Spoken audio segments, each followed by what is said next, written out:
നേരത്തെ സംസാരിക്കുകയുണ്ടായി. പ്രപഞ്ചത്തിൻ്റെ എല്ലാ ജീവജാലങ്ങളെയും കൊണ്ട് പ്രകൃതി ലക്ഷ്യമാക്കുന്നത് ദിവ്യമായ പൂർണ്ണതയാണ്. പൂർണ്ണത്വത്തിലേക്ക് പ്രയാണം ചെയ്യുകയാണ് ഈ കാണുന്ന പ്രപഞ്ചവും അത്രയും ജീവജാലങ്ങളും. എന്താണ് പ്രകൃതി? So we heard that perfect divinity is the higher aim of life, human life, and in this nature every aspect is moving ahead towards attainment of perfection at that level. And so the nature is like a great a board or movement coordinating everything. So what is this nature? What is its truth? Abbiamo sentito questa mattina che la divinità completa è lo scopo della vita e che ogni movimento nella natura lavora in questa direzione. Quindi questo flusso di movimento, questo immenso flusso che chiamiamo natura, qual è la sua reale identità? ഇവിടെ പ്രകൃതി എന്നുകൊണ്ട് ഉദ്ദേശിക്കുന്നത് സമസ്ത പ്രപഞ്ചത്തിൻ്റെയും ജീവജാലങ്ങളുടെയും അമ്മയാണ് പ്രകൃതി. ഒരമ്മയില്ലെങ്കിൽ ഇവിടെ ജനനമില്ല. പിതാവിൻ്റെ ഇച്ഛാസങ്കല്പങ്ങൾ മാതാവിലൂടെ പ്രകടമാകുകയാണല്ലോ. ആ പ്രകൃതി എന്നുകൊണ്ട് ഉദ്ദേശിക്കുന്നത് ഈ പ്രപഞ്ചത്തിൻ്റെ മൊത്തം മാതാവായിട്ട് നമ്മൾക്ക് കാണേണ്ടിയിരിക്കുന്നു.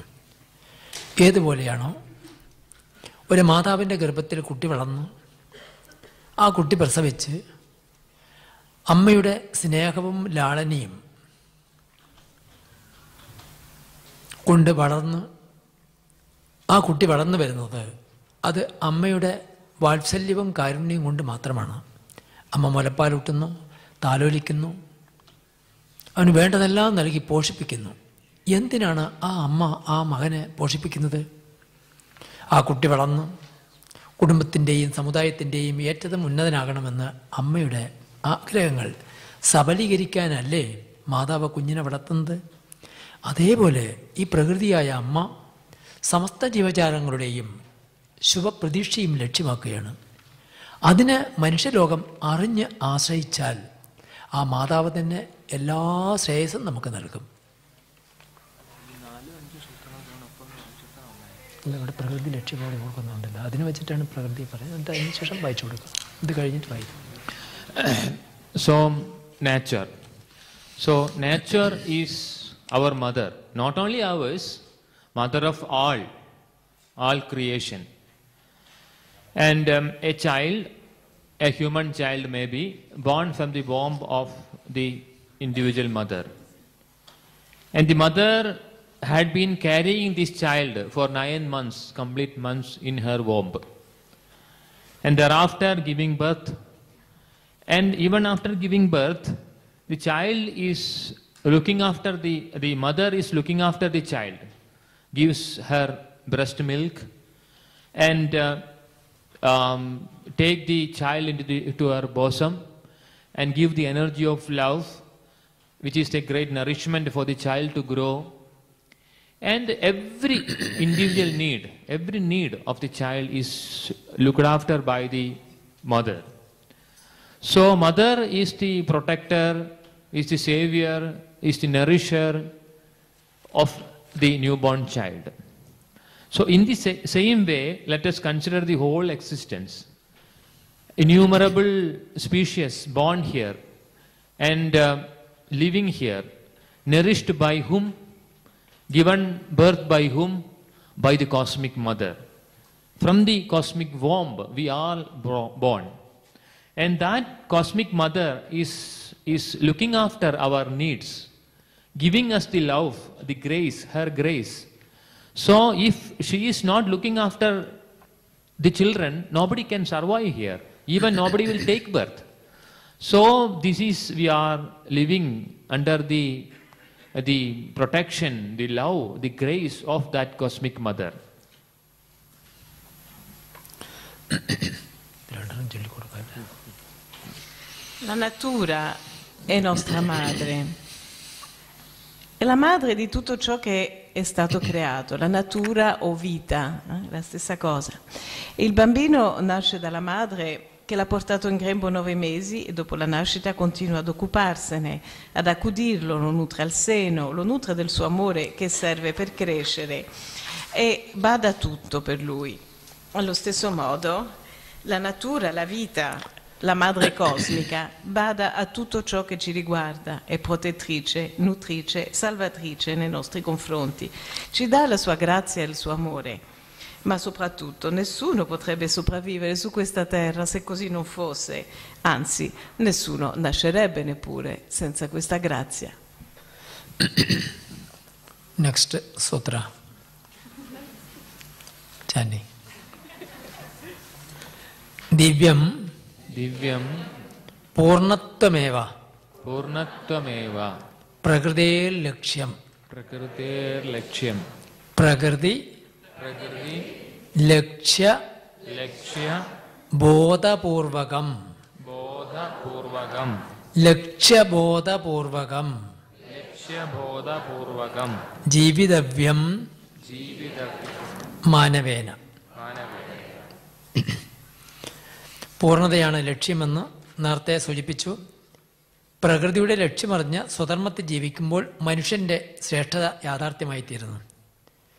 അതായത് അങ്ങനെ വളർത്തി പോഷിപ്പിക്കുന്ന പ്രപഞ്ചശക്തിയുടെ, ജഗത്തിൻ്റെ അമ്മയുടെ ലക്ഷ്യം എന്താണെന്ന് ആദ്യം മനുഷ്യൻ അറിയണം.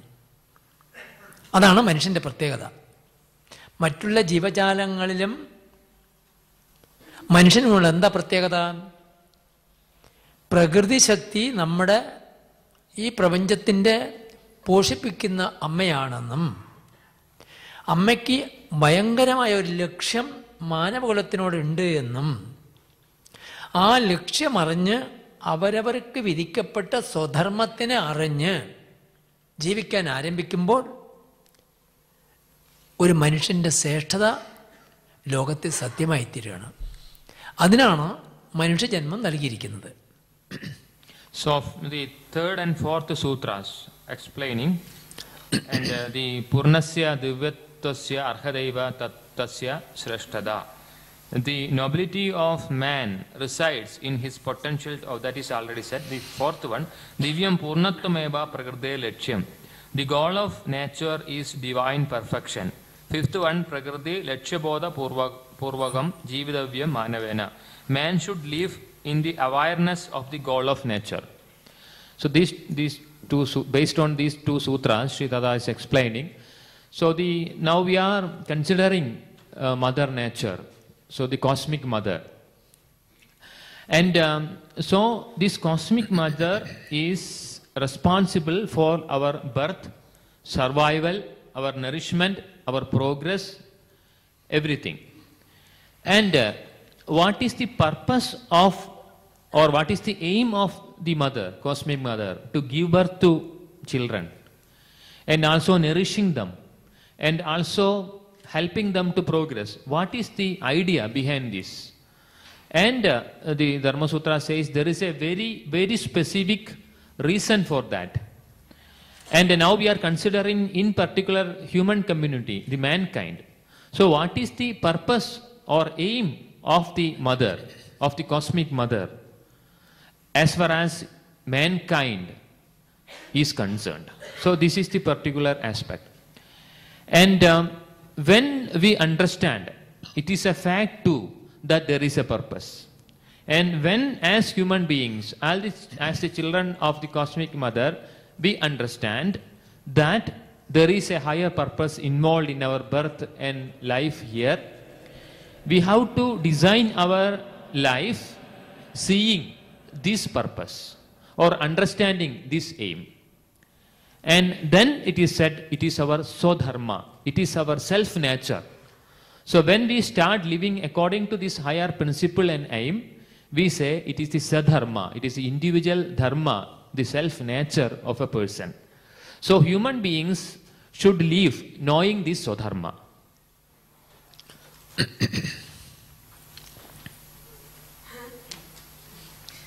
Quindi siamo arrivati al sutra quarto e quinto, no? Lo scopo della vita è raggiungere la perfezione divina e l'uomo deve vivere nella consapevolezza dello scopo della natura per raggiungere questa perfezione divina.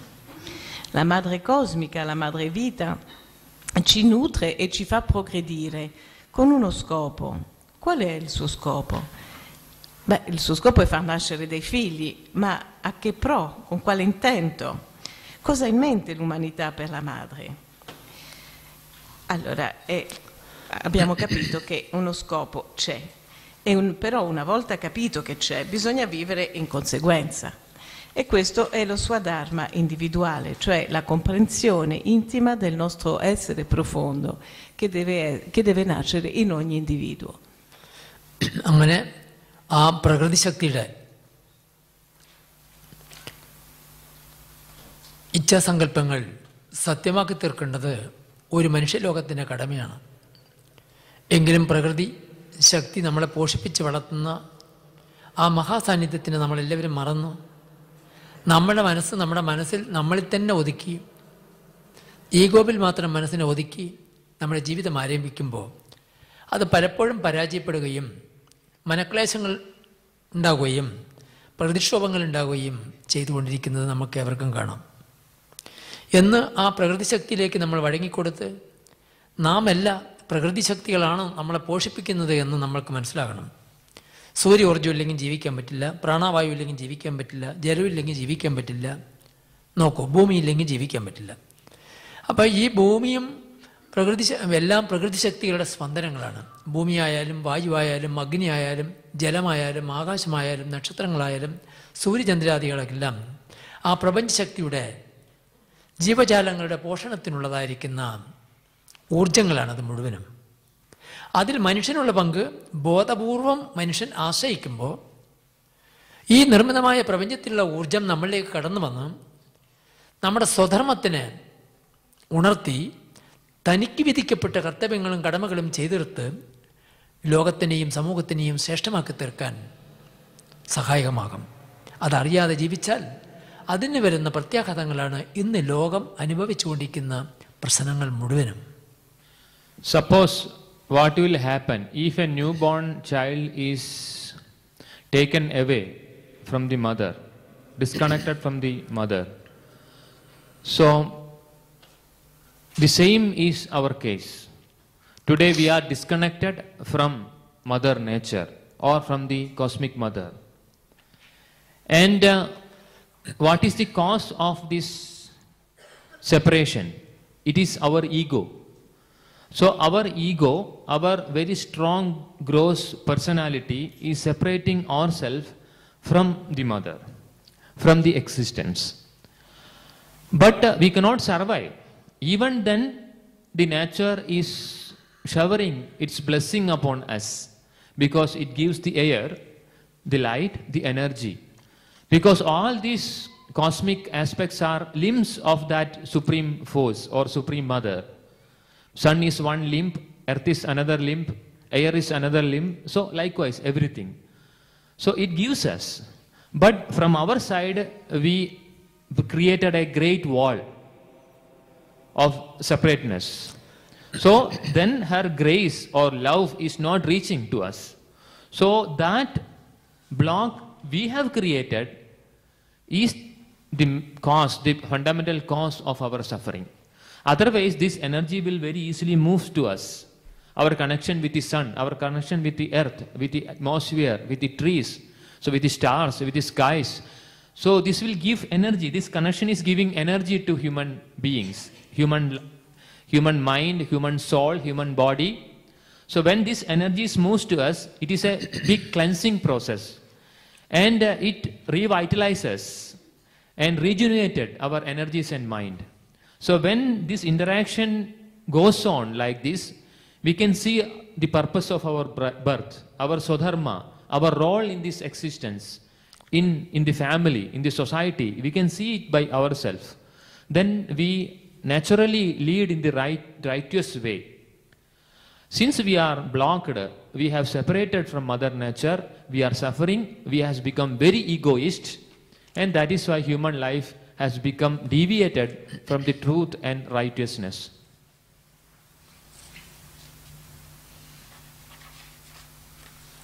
E cosa accade se un neonato viene allontanato, disconnesso dalla madre? Quel che accade a noi oggi. È l'ego che ci disconnette, è la nostra personalità densa, grossolana, ribelle. Eppure non puoi sfuggire alla benedizione che comunque ti arriva da madre natura, perché l'aria la respiri, il calore del sole ne gioisci, e sono tutte come delle membra, no? Del corpo della madre. Ma noi non ci connettiamo veramente, abbiamo innalzato un muro. E così non ci arriva tutto ciò che dovrebbe arrivarci, cioè l'energia sufficiente per la mente, per l'anima, per il corpo, a pulirci e rigenerarci in continuazione. L'energia necessaria per metterci di vedere il nostro ruolo nel mondo e vivere nel modo giusto. Allora, siamo noi che abbiamo creato la separazione che impedisce che ci arrivi, diciamo, il giusto carburante. ഈ പ്രകൃതി ജഗത്തിൻ്റെ അമ്മയാണ് എന്നുള്ളതിനെക്കുറിച്ച് നിങ്ങൾക്ക് വ്യക്തമാണ്. എങ്കിലും പലവരും സംശയപ്പെടും.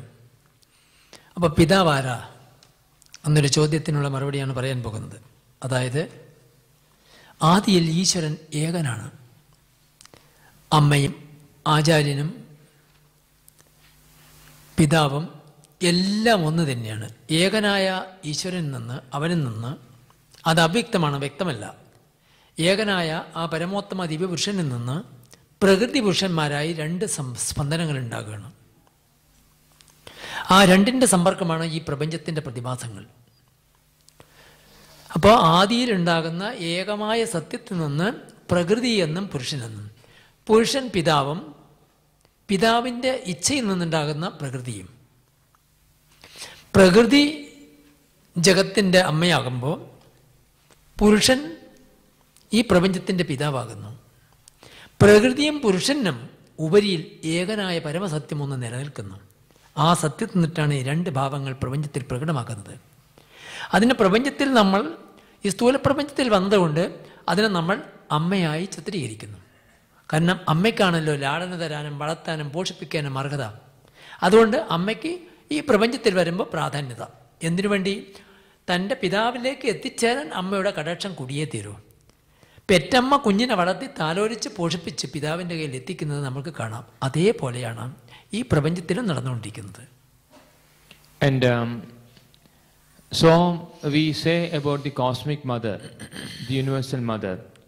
Then who is the cosmic father? Now we have to think what is the truth of creation. So what existed at the beginning of the creation? Because the one truth is responsible for creation, and the non-dual truth without any polarity.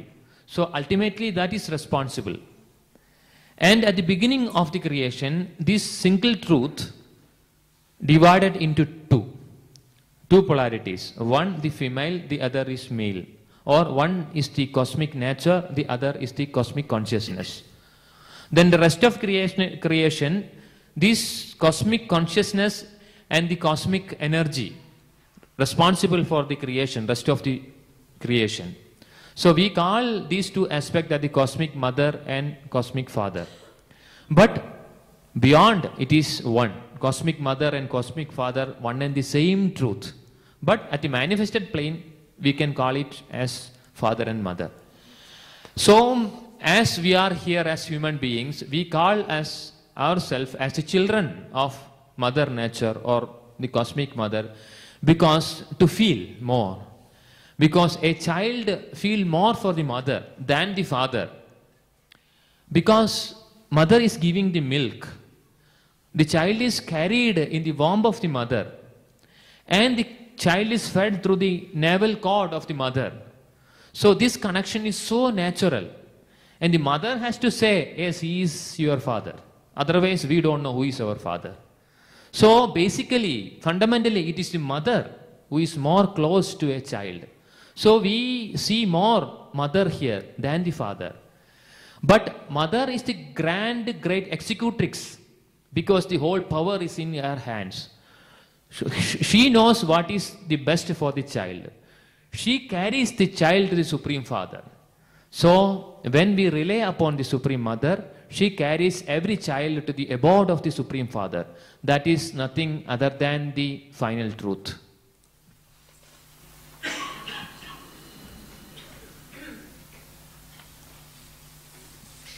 All'inizio della creazione la verità era una, senza polarità. Dopo è nata la divisione in maschile e femminile, quella che ci fa dire femminile madre cosmica, maschile padre cosmico coscienza, madre cosmica energia. E queste due entità, questi due principi, diciamo, sono la base di ogni manifestazione, ma in realtà madre e padre sono un'unica realtà all'origine. E noi siamo figli della madre cosmica, più che del padre, ci viene più spontaneo dire così, perché della madre si sente di più la vicinanza, più che del padre. Infatti la connessione è naturale, è la madre che ti dà il latte e alla madre che ti unisce il cordone ombelicale. È lei che deve dire questo è tuo padre, se no non lo sai che quello è tuo padre. E quindi la madre è la grande esecutrice che ha la grande forza di portarci al padre. ഭാരതനാട്ടിൽ ഇന്ന് നിലനിന്ന് വന്നിരിക്കുന്ന ഒരു വലിയ സംസ്കാരമാണ് മാതാ പിതാ ഗുരു ദൈവം. ഈശ്വരൻ നാലാമത്തതാണെന്നാണ്. മാതാവാണ് ആദ്യത്തെ ദൈവം. ഈശ്വരനെ ജഗത് മാതാവായി ആരാധിക്കപ്പെടുന്നതാണ് നമ്മളെ വളർത്തിപ്പോഷിപ്പിക്കുന്ന അമ്മയെ. ഇന്നും ഭാരതനാട്ടിൽ അമ്മയ്ക്ക് വളരെ സ്ഥാനമുണ്ട്. അമ്മയെ ലക്ഷ്മിയായും പരാശക്തിയായും ദിവ്യമാതാവായും ആരാധിക്കപ്പെടുന്ന സംസ്കാരങ്ങൾ ഇപ്പോഴും നിലനിൽക്കുന്നു. അമ്മയാണ് ആദ്യം ആരാധിക്കേണ്ടത്, അതിനുശേഷം അച്ഛനെയാണ്. അച്ഛന് ശേഷം മാതാപിതാ, പിന്നെ ആചാര്യനെയാണ്. അതായത് മാതാവ് വളർത്തി പിതാവിൻ്റെ കയ്യിൽ ഏൽപ്പിച്ചു, പിതാവ് അറിവും ജ്ഞാനവും പകരാൻ ആചാര്യന്മാരെടുത്ത് ഏൽപ്പിക്കുന്നു, ആചാര്യൻ ഈശ്വരനോട് അടുപ്പിക്കുന്നു. അതാണ് അവന് ഭാരതനാട്ടിൽ ഇന്ന് നടത്തിവരുന്ന സ്വധർമ്മം. അതുകൊണ്ട് പെറ്റമ്മയെ ആരാധിക്കുന്ന പാരമ്പര്യം ഇപ്പോഴും ഭാരതനാട്ടിൽ നിലനിന്ന് വരുന്നു. An interesting culture still exists in India. So it is said as mother, father, the teacher, the acharya and the god. Mada, Pita, Guru, Devam. 4 things. So they say mother the first god, father second god, and the guru, acharya, the teacher the third, and the final the divine. So it is a process, in fact, when a child is born. So mother is the first god, and from mother to the father, father to the acharya, and through the acharya to the truth, to the divine. So, and if you want to show your respect to anybody, first to the mother. So mother is first, then everything else, even the God, because mother is the first God. So this is a culture developed in India. Because, and later we can see also, the divine itself is adored as the divine mother, as mother. So, so much respect and love and reverence is given to the mother, so that mother can be the divine can be the mother. So such a culture is developed. So it is of great intelligence and very practical as far as our life is concerned.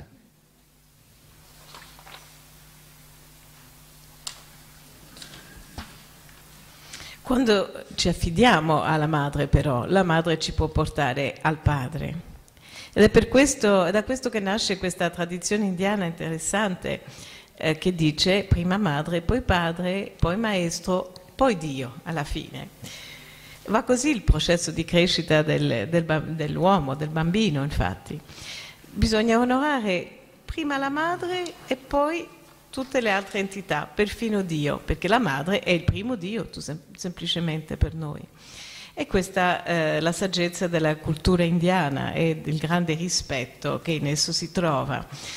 Quindi questa associazione stretta della madre col divino appunto è l'applicazione pratica della spiritualità nella vita di tutti i giorni. എന്തുകൊണ്ട് അങ്ങനെ സംഭവിക്കുന്നു? അമ്മനെ എന്തിനാണ് അത്ര വലുതായി ആശ്രയിക്കുന്നത് ചോദിച്ചാൽ, നമ്മളെല്ലാം മാതാവിൻ്റെ വളർച്ചയിൽ, സ്നേഹത്തിൽ, പാലൂട്ടി വളർത്തി ഭക്ഷണം നൽകി ഗർഭത്തിൽ മാസങ്ങളോളം കാത്തുരക്ഷിച്ച് നമ്മളെ വളർത്തി ഏറ്റവും ശ്രേഷ്ഠമാക്കി തീർക്കുന്നത് അമ്മയാണല്ലോ. അപ്പം അമ്മയ്ക്ക് അത്രയും വലിയ മഹിമ ലോകത്ത് നൽകപ്പെട്ടിട്ടുണ്ടല്ലോ. അതേപോലെ ഈ പ്രപഞ്ചത്തിൻ്റെ സമസ്ത കോടി ജീവജാലങ്ങളെയും പോഷിപ്പിക്കുന്ന ഒരു മാതാവിന് ജഗത് ശക്തി അല്ലെങ്കിൽ ജഗന്മാത അല്ലെങ്കിൽ മൂലപ്രകൃതി ആദിശക്തി എന്നെല്ലാം നാമധേയം കൊടുത്തിരിക്കുന്നു. ആ ശക്തിയുടെ ഇച്ഛാസങ്കല്പങ്ങളില്ലെങ്കിൽ ഈ ലോകത്തെ ആർക്കും ജീവിക്കാൻ പറ്റില്ല. അതേ ശക്തിയുടെ സ്പന്ദനമാണല്ലോ മഴയായും വെയിലായും കാറ്റായും ജലമായും അഗ്നിയായും ആകാശമായും അന്തരീക്ഷമായും പ്രവഹിച്ചുകൊണ്ടിരിക്കുന്നു. നമുക്ക് ഊർജം പകരുന്ന ആ മഹാസാന്നിധ്യം അമ്മയല്ലാതെ ആരാണ്? അവിടുത്തെ പ്രപഞ്ചത്തിൻ്റെ ശക്തിയുടെ താലോലിക്കലും പോഷണവും വളർച്ചയാണ് നമ്മളിവിടെ എത്തിയിരുന്നെങ്കിൽ ആ പ്രകൃതിയുടെ ഉദ്ദേശ ലക്ഷ്യങ്ങളെ കണ്ടറിഞ്ഞ് നമ്മുടെ ജീവിതത്തിന് ശ്രേഷ്ഠമാക്കി തീർക്കാതിരുന്നാൽ അത് നന്മയിലേക്ക് ഒരിക്കലും വരില്ല. ഈ സുഖവും ദുഃഖവും മാറി മാറി വരുന്ന പ്രപഞ്ചത്തിൽ സന്തോഷത്തിന് മാത്രം കാക്ഷിക്കുന്ന ഏവരും ആ ജഗശക്തിയിലേക്ക് മനസ്സിനെ ലക്ഷ്യത്തിനെ കണ്ടറിഞ്ഞ് ജീവിക്കുകയാണെങ്കിൽ തീർച്ചയായിട്ടും ഇവിടെ സന്തോഷവും ആഹ്ലാദവും സ്നേഹവും വാത്സല്യവും കളിയാടും. ആ മാതൃസ്നേഹമാണ് നമ്മുടെ മനസ്സിൽ സ്നേഹം വേണം, എല്ലാവരിൽ നിന്നും സ്നേഹം വേണം, സ്നേഹം വേണമെന്ന് ആഗ്രഹിക്കുന്നുണ്ടല്ലോ. സ്നേഹം യഥാർത്ഥമായ ഈശ്വരൻ്റെ ഗുണമാണ്. ആ ഗുണത്തിലേക്ക് നമ്മൾ നീങ്ങിയെങ്കിൽ മാത്രമേ സമുദായത്തിന് ശാന്തിയും ശ്രേയസ്സും വന്നു ചേരൂ. For the child who makes best sacrifice, it is the mother. Because mother carries the child, and it was the blood of the mother moving to the child, and it was the food taken the mother nourishing the child. It was the mother breathing for the child, and their hearts were beating with the same rhythm, blood flowing with the same force. So it is the mother, the child was the mother. At least for the 9 months it was only the mother. And thereafter, even when coming out, it is the navel, we can see the navel cord connection. So it is the mother who do the best sacrifice for the child. And what is the intention of the mother, the welfare of the child? What do a mother expect from the child other than the happiness, the joy and well-being of the child? So her intention is perfect. So it is pure. So it is the best. So in all these ways we can see mother as the greatest friend and supporter and savior of our life. Then if this is the case of an individual mother, what will be the love, the grace of the Supreme Mother? So multiplied by how many times? Millions and millions of times. So that will be the grace of that Supreme Mother. And that will be the expectation of that supreme force. So we call that supreme force as the primordial force, the Adimada. That means the primordial force, the original force of creation. So that original force of creation, what we call the primordial mother, is responsible for everything what we have today here.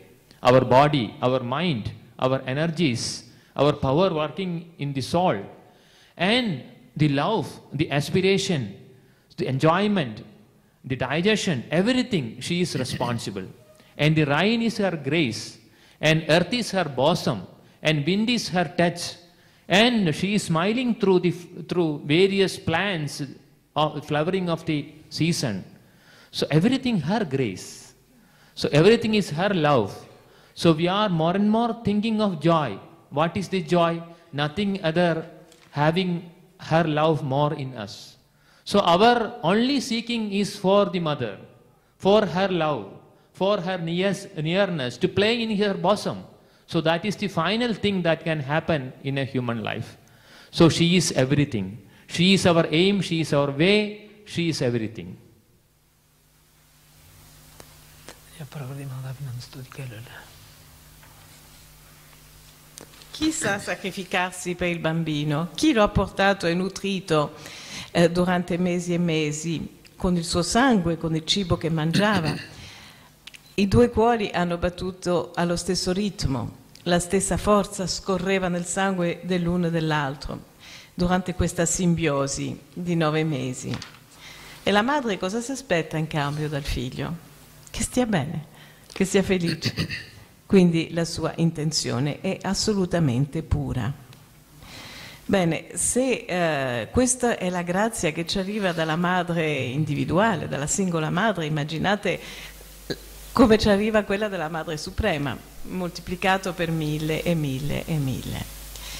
E questa è adimata, la forza, l'energia della creazione, la forza originaria, che è fatta di energia e di gioia e che ci porta nell'energia e nella gioia. Il vento, il suo tocco, i fiori sono il suo sorriso, tutto è sua grazia. E la nostra gioia è avere più amore da lei, è giocare fra le sue braccia.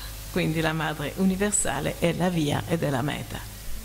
Now let us focus our minds towards her, think about her, and we adore her glory. Allora adesso portiamo la nostra mente a contemplare la Madre universale, concentriamoci su di lei e onoriamola.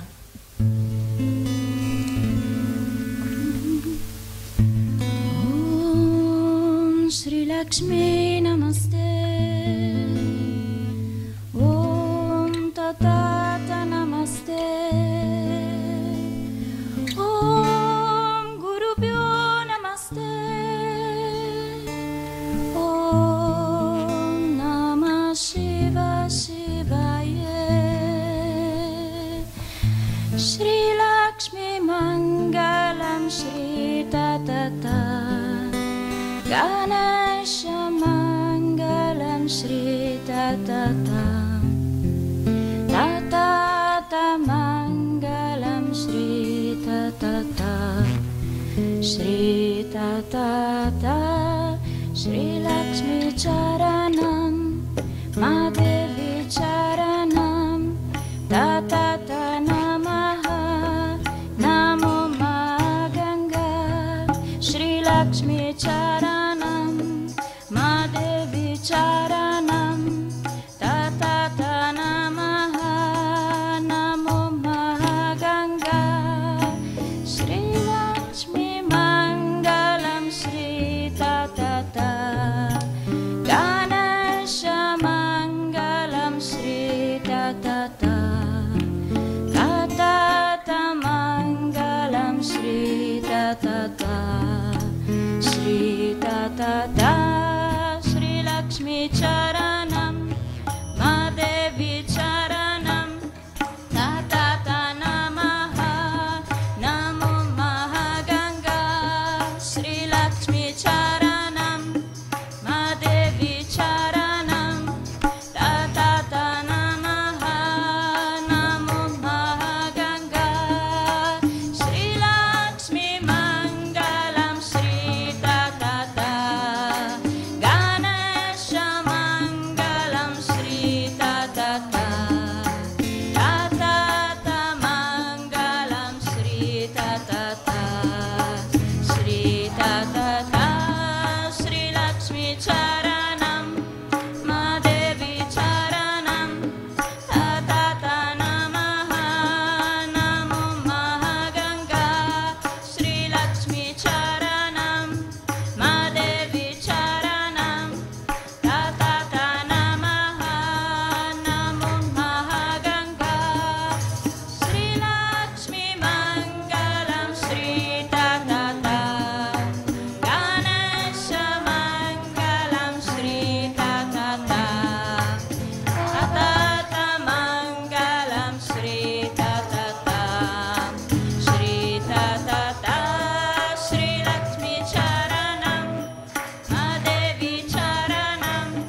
Lakshmi Namaste. Om Tathata Namaste. Om Gurubhyo Namaste. Om Namah Shiva Shivaya.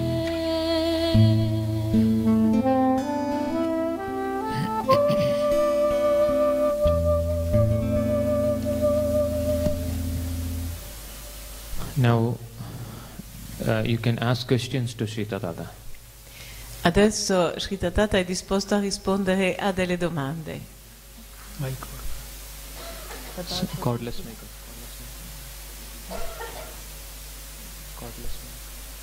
Oh, c'è un microfono senza... C'è un microfono che può girare? No, cordless we don't have. Okay. It's about what we've been saying today or not? So, questions regarding the teachings of Sri Tathata. Le domande devono riguardare gli insegnamenti di oggi. Salve, non so se riuscirò a spiegarmi perché non è che ho le idee molto chiare. Io sto attraversando un brutto periodo, no? Vorrei sapere, come faccio a sapere qual è il mio Dharma? Cioè, so che Krishna ad Arjuna dice, segui il tuo Dharma, devi combattere tu, no? Io cosa devo fare? Cioè, non sa niente, lei non mi conosce, però vorrei un'indicazione almeno generale.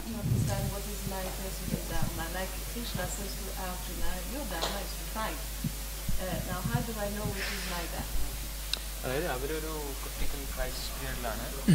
അപ്പം അവരുടെ ഇപ്പോഴത്തെ ധർമ്മം എന്താണെന്ന് എങ്ങനെയാണ് അവർക്ക് മനസ്സിലാക്കാൻ സാധിക്കുക? അർജുനനോട് കൃഷ്ണൻ പറഞ്ഞല്ലോ യുദ്ധം ചെയ്യുക എന്നുള്ളതാണ്.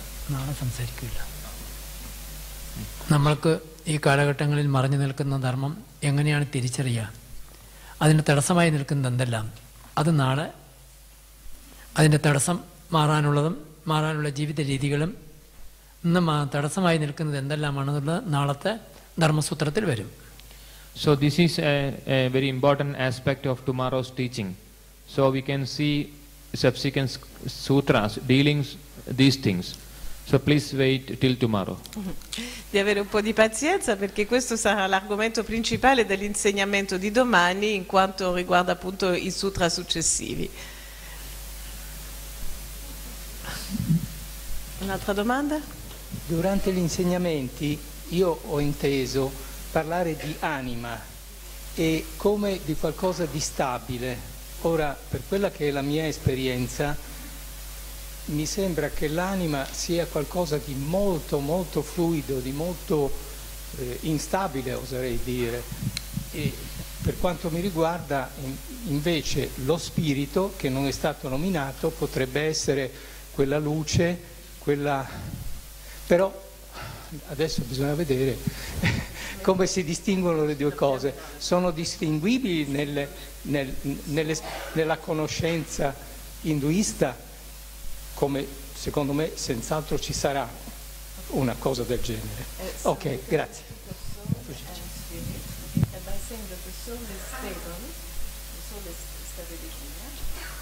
And so, but he thought that the soul was unstable, like fluctuating, and the spirit was the stable light.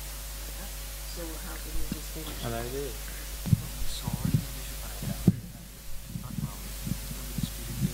Se volete potete anche scriverle le domande e poi passiamo a ritirarle.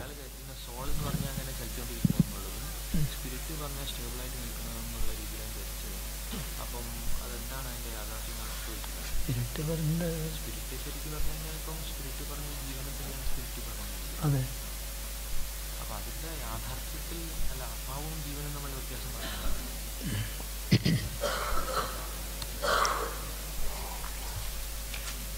അതായത് നമ്മളിൽ പ്രത്യക്ഷപ്പെടുന്നത് നമ്മളുടെ യഥാർത്ഥമായ ആത്മാവ് തന്നെയാണ്. ആത്മാവ് ഇന്ദ്രിയങ്ങളിലൂടെ ലോകത്തേക്ക് ബഹിർഗമിക്കുന്ന ആ ചലനാത്മകത്തിനെയാണ് ജീവൻ എന്ന് പറയുന്നത്. ജീവനും ആത്മാവും രണ്ടല്ല. എങ്കിലും നമ്മുടെ ശരീരതലത്തിലും ഇന്ദ്രിയതലത്തിലും ഭ്രമിച്ചിരിക്കുന്ന മനസ്സിന് തിരിച്ചറിവില്ല. അതുകൊണ്ട് ജീവചേതനയിലുള്ള ആത്മാവിൻ്റെ ഉണർച്ച വരുമ്പോൾ അവൻ്റെ ബോധം വികസിക്കുകയാണ്. വാസ്തവത്തിൽ രണ്ടും ഒന്ന് തന്നെയാണ്, വ്യത്യസ്തമായ ചിന്തകളിലൂടെ നമ്മൾ പറയുന്നു മാത്രം. In Sanskrit, we use two words, that is soul, the Atma and the Jiva. So first this can be distinguished.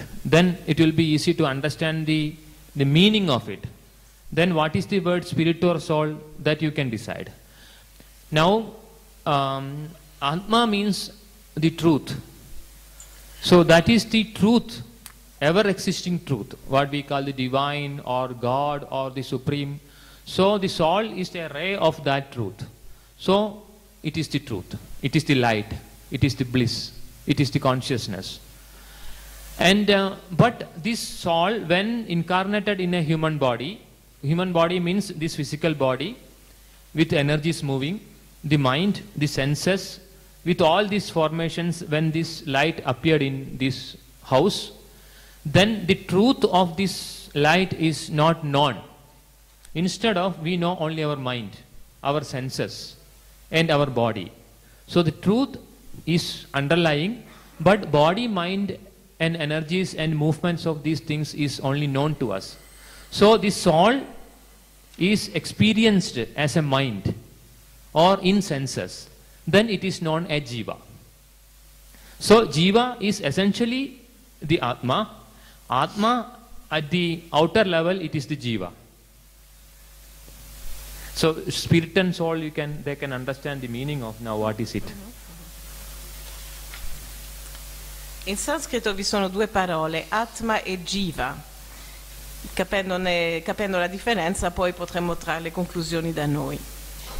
Allora, Atma è la verità eterna, perenne, Dio, il Supremo, eccetera. L'anima è un raggio di questa verità eterna, di Dio.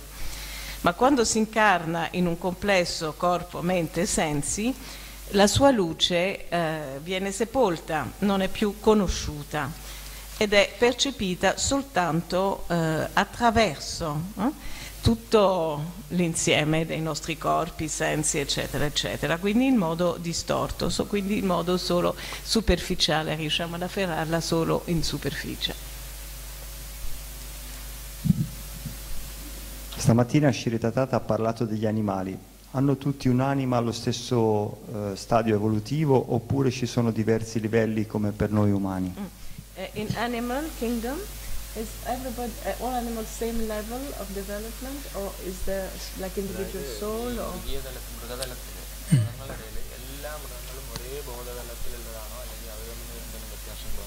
വ്യത്യസ്തമുണ്ടല്ലോ, എല്ലാ ജീവന്മാർക്കും അവരവരുടേതായ സംസ്കാരങ്ങളും വ്യത്യാസങ്ങളും ഉണ്ടല്ലോ, മൃഗങ്ങളിലുണ്ടല്ലോ.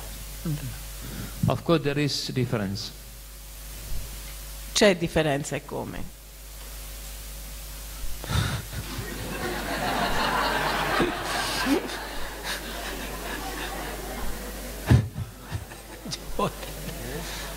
ചോദ്യമല്ല പറയാ.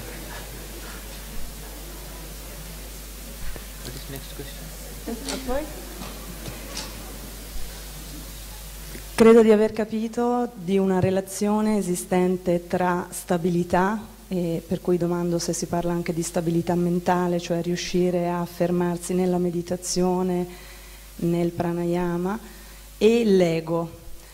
Quanto l'ego influisce sull'instabilità e se così è stretta la relazione, come posso ridurre il mio ego per aumentare la mia concentrazione? So, stability of mind, stability in pranayama, etc., seems to be inversely proportional to ego. Like ego is what disturbs stability. So how can I, so is it true that if I get rid of my ego, then I would gain stability, and how?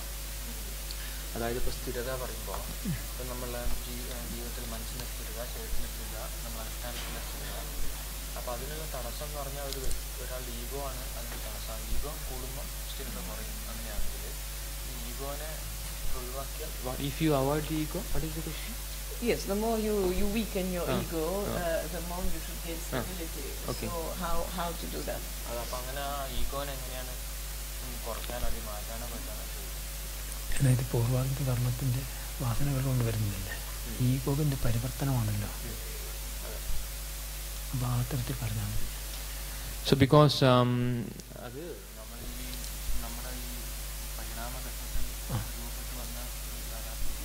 സംസ്കാരം. So in the in different stages of evolution of life, ego appeared because ego was needed at that stage of progress. Because if there is no ego, nobody will move, nobody will survive. So because ego is in the beginning, ego is the truth of our survival. Because an animal is eating, is killing another animal because it feels an I in the animal. A lion feels an I-ness in him. That is why he is surviving. Otherwise he cannot survive. So ego is required up to certain level of progress of life. But at the level of human beings, ego is a block. So a expansion or refinement of ego is required at the human level. Then ego is a limitation because our potential is to become so expansive, to attain to the cosmic level, our mind, thoughts and energies, etc. Then ego is a block. So human progress from this level into the final level, ego is a block. Then the same ego has to be transcended. And this is the process. This is the whole process of working with the mind, working with the energies, our viveka, our discernment. Everything is to transform the ego. So to what extent we are able to transform our ego, to that extent we experience the whole in us.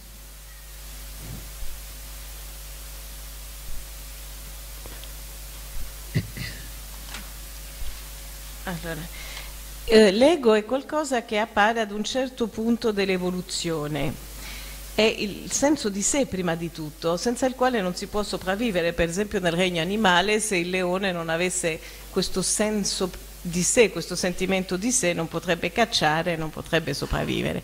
Quindi a un certo stadio va bene, ma a livello umano appunto va superato, perché è una delimitazione, no? Innanzitutto. Quindi dobbiamo allargare la mente, sciogliere i confini, quindi, che sono proprio la natura dell'ego, no? E dobbiamo arrivare ad un'esperienza dell'energia più vasta possibile, un'esperienza cosmica. Quindi l'ego è all'ultimo stadio dell'evoluzione, cioè quello umano, deve essere trasceso, e tutto il lavoro di discernimento e di trasformazione che facciamo è proprio questo, di diminuire sempre di più l'ego o scioglierne i confini, e proporzionalmente a questo potrà essere la nostra esperienza dell'assoluto.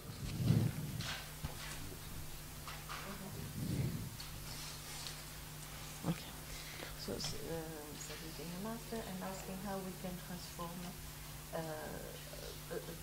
any heavy karma and the pain that it's difficult to bear, unbearable pain due to karma.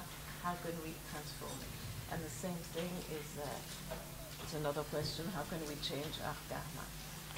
അതായത് ഈ കർമ്മത്തിൻ്റെ വലിയ പ്രതിബന്ധങ്ങളൊക്കെ വരുന്ന സമയത്ത് എങ്ങനെയാണ് നമ്മളതിനെ അതിക്രമിക്കാമെന്നോ അല്ലെങ്കിൽ അതിനെ പരിവർത്തനം വരുത്താമെന്നോ, ആ കർമ്മത്തിൻ്റെ വല്ലാത്തതിലുണ്ടാകുന്ന വേദനകളും പ്രയാസങ്ങളൊക്കെ എങ്ങനെയാണ് അതിജീവിക്കാൻ സാധിക്കുക, ആ കർമ്മത്തിൽ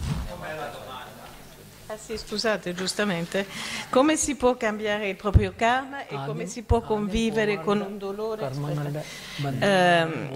Dunque, come si trasforma un karma pesante anche in questo caso, e se si trasformasse un dolore continuo, come è possibile o conviverci o trasformarlo? അതിന് പരിവർത്തനം വരുത്താനുള്ള ആത്മശക്തിയും ഇച്ഛയും പ്രയോഗിക്കുമ്പോൾ അത് പരിവർത്തനം വരുത്തി അതിന് ശരിയായ ദിശാബോധത്തിലൂടെ നമ്മൾ നയിപ്പിക്കപ്പെടും. Because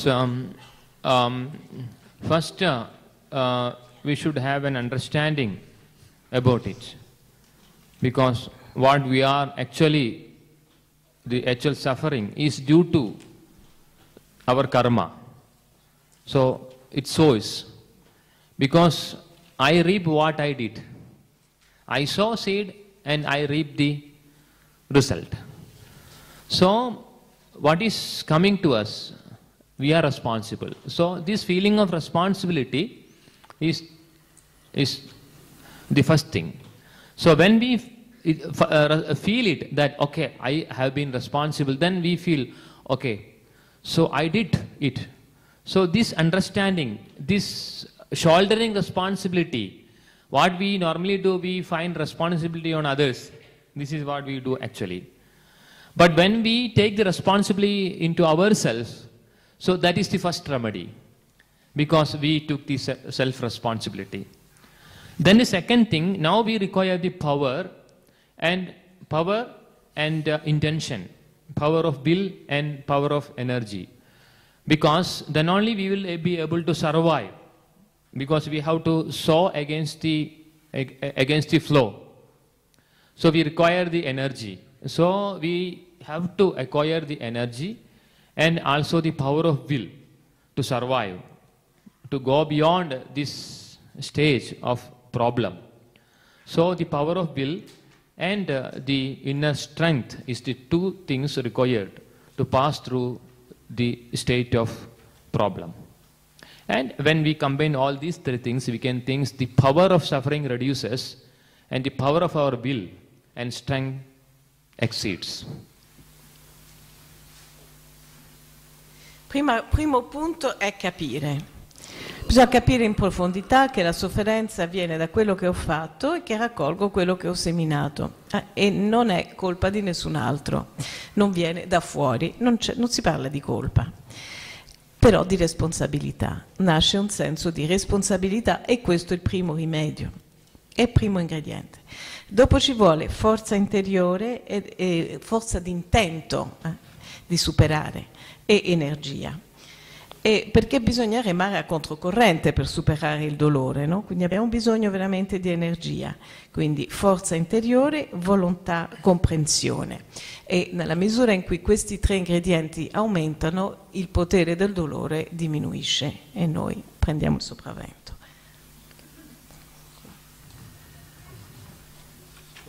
Anche questo è importante. So we have a scientific explanation about the starting of the universe. How can this be combined with the concept of divine intervention on humanity when humanity is so small on Earth? It's such a small part of the universe. So how can we, science? Allora, vado. Come convivono le spiegazioni scientifiche della formazione dell'universo con una concezione divina di intervento sull'umanità così piccola e circoscritta sulla Terra?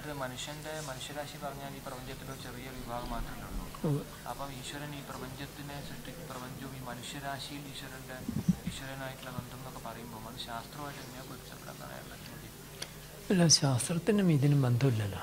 ഇത് സമഷ്ടിയിൽ അനന്തമായി വ്യാപിച്ചിരിക്കുന്ന മഹാവൈഭവമാണ്. അതിലൊരു ചെറിയ വശമാണല്ലോ ശാസ്ത്രം. അതിൽ നമ്മൾ ലിംഗിക്കാൻ പാടില്ല. മൊത്തം ഈ വിശാലമായിരിക്കുന്ന ഈ പ്രപഞ്ചത്തെയും അതിലുള്ള സമസ്ത കൂടി ജീവജാലങ്ങളുടെയും ഉദ്യ ലക്ഷ്യത്തിലേക്ക് കടന്നു വരികയാണെന്ന് ഋഷികളുടെ വചനങ്ങൾ. അതിൽ നമ്മൾ ഒരു ചെറിയ ബുദ്ധിയിൽ ഒതുക്കി നിൽക്കുന്ന ശാസ്ത്രത്തിൽ ബന്ധപ്പെട്ട ശാസ്ത്രം വളർന്ന് വികസിച്ചുകൊണ്ടിരിക്കുന്നതാണ്.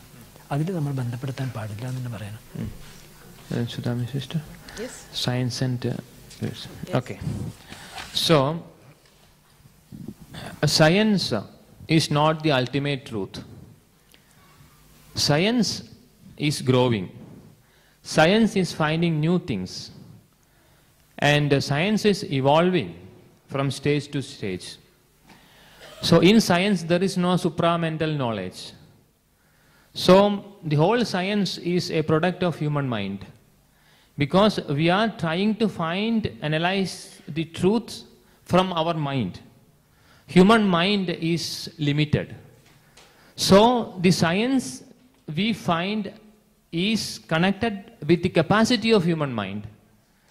So the truth of existence is beyond the capacity of human mind, what we call supramental truth. So by human mind we can never find the truth of supramental. For that, human mind has to be transcended and to attain into a state of supramental consciousness. Then only this truth can be known, even can be said. So that is why when we call about the rishis, or we refer them as supramental beings. So what we can know from the supramental state cannot be known from the mental state. An animal cannot know what a human being can know. A tree cannot know what an animal can know, because their level of consciousness is different. So what a supramental being can see cannot be seen by a mental being, by a human being. So science is a product of human mind.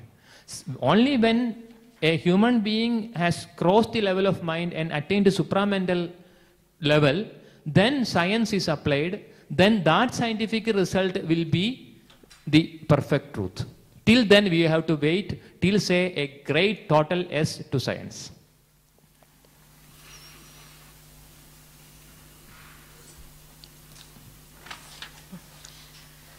La scienza non porta alla verità ultima, semplicemente perché la scienza è in via di sviluppo. Infatti ad ogni epoca scopre cose nuove, non per forza in armonia con le precedenti, perché è un prodotto della mente umana, non della sopramente. E la mente umana è limitata e la scienza è limitata in proporzione. Solo la coscienza sopramentale, quella che trascende il mentale ordinario, permette di vedere la verità nella sua globalità, non soltanto in modo parziale.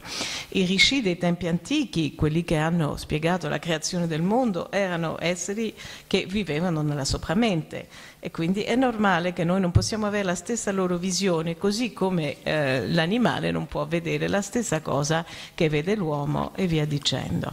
Quindi solo quando la scienza scaturirà da una mente che ha trasceso la mente, quando la scienza scaturirà dal sopramentale, avremo la vera scienza. So mental science cannot deny supramental science. Però sappiate bene che la scienza mentale non può venire a negare la dimensione sopramentale e a mettersi in competizione con ciò che vede il sopramentale.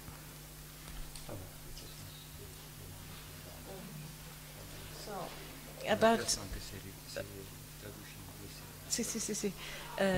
So I say it on the mic because some English people, to understand the teachings about the Divine Mother, we need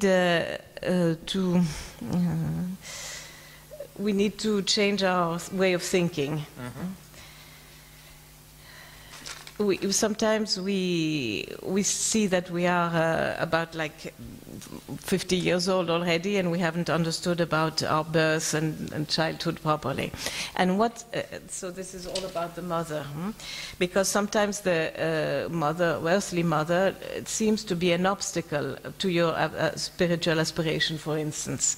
So in this case, what can we do? And in the same way, how can a mother help the son to find his own dharma?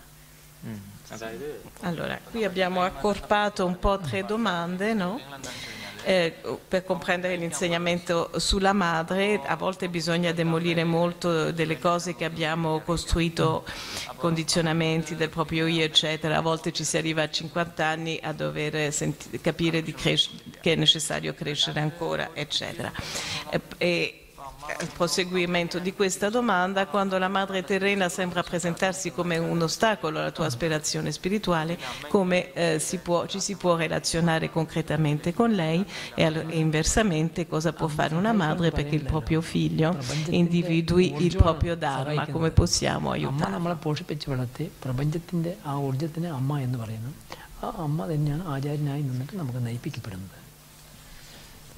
So, various doubts about the concept of cosmic mother and about our mother. So it is only a simile. It is not that our mother is the cosmic mother, and it is not in that sense. And because when we speak about the cosmic mother, it means the force or the energy, the primordial energy manifested in various forms. So this primordial energy is manifested as our mother, as our father, as our teacher, as our guide. So in all ways, as our spiritual progress, as our inner guide, as our realization, in all aspect, that primordial force is manifested. So that primordial force manifested in many ways is referred as the cosmic mother, including our mother. Allora, non confondiamoci tra madre cosmica e madre umana. Non è che l'identità sia assoluta, era un paragone di ruoli, perché in realtà l'energia primordiale si manifesta in varie forme e questa è la madre cosmica, è questa energia primordiale che in realtà è padre, madre, guida interna, realizzazione, eccetera. Quindi tutto è madre cosmica. And how can the mother help the child to find his own dharma? And, No, it is not the parental mother. Yes, It okay. is Non è questione che la madre fisica, quindi ne deriva che non è questione che la madre fisica debba guidare il figlio a trovare il suo dharma, non è questo il punto, no? È un archetipo, il paragone era per un archetipo, non è che sia compito della madre umana fare questo. So Sri Tathata underlined the importance of the feminine energy, and there was a time. Also, there's great violence against women in the world. So, what impact can this have? The fact that women is so important, and they get.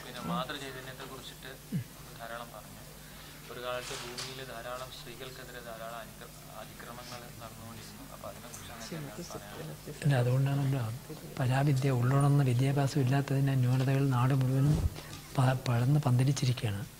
അത് ഉള്ളുണർന്ന് വിദ്യാഭ്യാസം വരുമ്പോൾ അമ്മ ആരെന്നും പ്രപഞ്ചം ആരെന്നും തൻ്റെ ജന്മസാഫല്യം എന്താണെന്നുള്ളത് കണ്ടറിയാൻ കഴിയും. അത് നഷ്ടപ്പെട്ടു പോയതാണ് ഈ പരാജയം.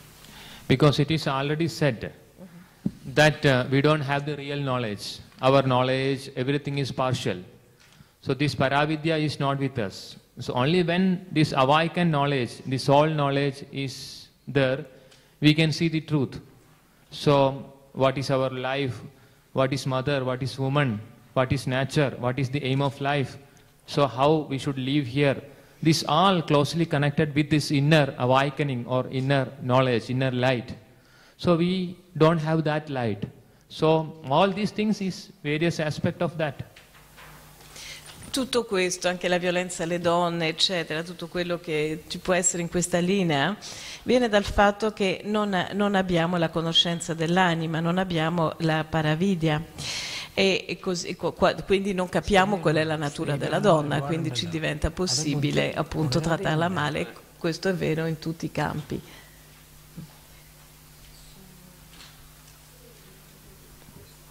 Is intuition, is it a manifestation of Dharma?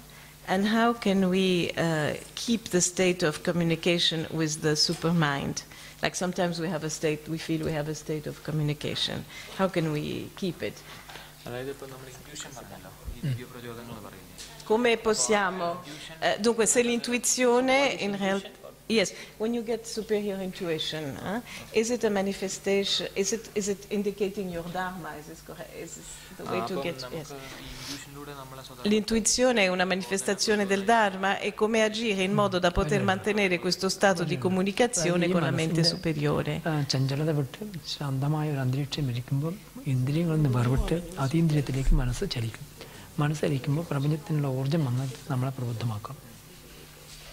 So it is true that when our mind has gone to that extent of silence, our energy withdrawn from the senses and from the surface movements, so it enter into the silent pool, then of course the energy, the cosmic energy will give the knowledge of a higher, different plane. So that we call it intuition, or can be direct perception, hearing, seeing, listening, or in various forms. So a higher truth is manifested at the human level, mental plane. So that will be the truth, can be direction. So it carries the energy of truth.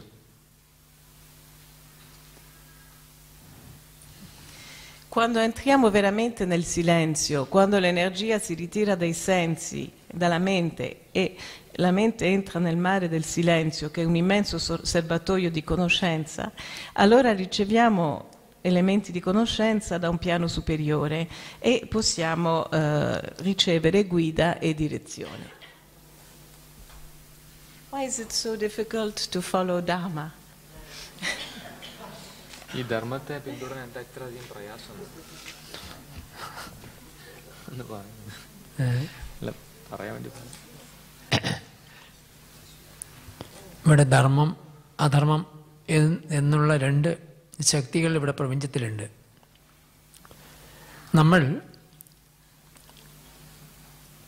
നമ്മളിൽ തന്നെ ധർമ്മം അധർമ്മം രണ്ട് ശക്തികൾ, അതായത് ദേവശക്തി എന്നും അസുരശക്തി എന്നും രണ്ട് ശക്തികളുടെ സമ്പർക്കത്തിലാണ് നമ്മൾ ജീവിക്കുന്നത്. എങ്കിലും പലവരും ധർമ്മത്തെ അറിഞ്ഞും അധർമ്മശക്തിയിലേക്ക് വഴങ്ങിക്കൊടുക്കുമ്പോൾ നമ്മളിൽ ആധർമ്മികത്വം ഉണ്ടാകുന്നു. ധർമ്മത്തിലേക്ക് വഴങ്ങിക്കൊടുക്കുമ്പോൾ നമ്മൾക്ക് ധർമ്മത്തിൻ്റെ ഉയർത്തെഴുന്നേൽപ്പ് ഉണ്ടാകുന്നു. അപ്പോൾ ധർമ്മവും അധർമ്മത്തെക്കുറിച്ച് നമ്മൾ വിദ്യാഭ്യാസ കാലത്ത് തന്നെ ഉണരണം. എന്താണ് ധർമ്മം, എന്താണ് അധർമ്മം, അധർമ്മത്തെ ആശ്രയിച്ചാൽ എന്താണ്, ധർമ്മത്തെ ആശ്രയിച്ചാൽ എന്താണ്. ഏതിനെ ആശ്രയിച്ചാലും ധർമ്മം മാത്രമേ ഇവിടെ വിജയിക്കുള്ളൂ, ബാക്കി മുഴുവനും പരാജയപ്പെടും. എങ്കിലും ഇന്നത്തെ മനുഷ്യ മനസ്സിൻ്റെ സാഹചര്യങ്ങളിൽ എല്ലാവരും അധർമ്മശക്തിക്ക് വഴങ്ങിക്കൊടുത്തുകൊണ്ടിരിക്കുകയാണ്. അതിൻ്റെ കാരണം ബാല്യകാലങ്ങളിൽ നിന്ന് വന്ന ജീവിത രീതിയിലുള്ള അപൂർണതയാണ് അതിനെല്ലാറ്റിനും കാരണം. കുട്ടിക്കാലങ്ങളിലെ ധർമ്മത്തെയും അധർമ്മത്തെയും പ്രപഞ്ചത്തിൻ്റെയും യാഥാർത്ഥ്യത്തിനെക്കുറിച്ച് മനുഷ്യജന്മത്തിൻ്റെ ഉദ്ദേശത്തെക്കുറിച്ച് പഠിപ്പിച്ചു കൊടുക്കുകയാണെങ്കിൽ അവന് ഉള്ളുണർവും ജ്ഞാനവും ഉണ്ടാകുമ്പോൾ അവൻ ധർമ്മത്തിൽ അധിഷ്ഠിതമായ ജീവിതത്തിലൂടെ കടന്നു വരും. ചെറുപ്രായങ്ങളിൽ ആ തരത്തിലുള്ള വിദ്യാഭ്യാസങ്ങളും അറിവും ഇല്ലാത്തതിൻ്റെ പരാജയമാണ് ഇന്ന് നാം എല്ലാവരും അനുഭവിക്കുന്നത്. അതിന് നമ്മൾ ഇപ്പോൾ വളർന്നു വന്നാലും ഇപ്പം ധർമ്മവും അധർമ്മവും നിങ്ങൾക്കറിയാം. എങ്കിലും ധർമ്മത്തിൽ അധിഷ്ഠിതമായ ജീവിതചര്യ അനുഷ്ഠിക്കാൻ ആരും തയ്യാറില്ല. അധർമ്മത്തിലൂടെ നമ്മൾ ചെയ്യുന്ന കാര്യങ്ങളാണ് സത്യമാണ് എന്ന് ധരിച്ച് നമ്മൾ പിന്തുടർന്നുകൊണ്ടിരിക്കണം. എങ്കിലും കുറഞ്ഞ് സൈലൻ്റായി വീക്ഷിച്ചാൽ നമ്മുടെ മഹാചാര്യന്മാർ പറഞ്ഞ വഴിയിലൂടെ പോകുകയാണെങ്കിൽ തീർച്ചയായിട്ടും ധർമ്മത്തിൽ അധിഷ്ഠിതമായ ഒരു ജീവിത രീതി കൈപ്പറ്റി ജന്മം പൂർണ്ണമാക്കാൻ കഴിയും. So dharma and the opposite of dharma, the adharma. So there is a continuous clash between these two things in our life. And so because our life exists in polarity, so always we'll have to opt or select. And this is the right discrimination.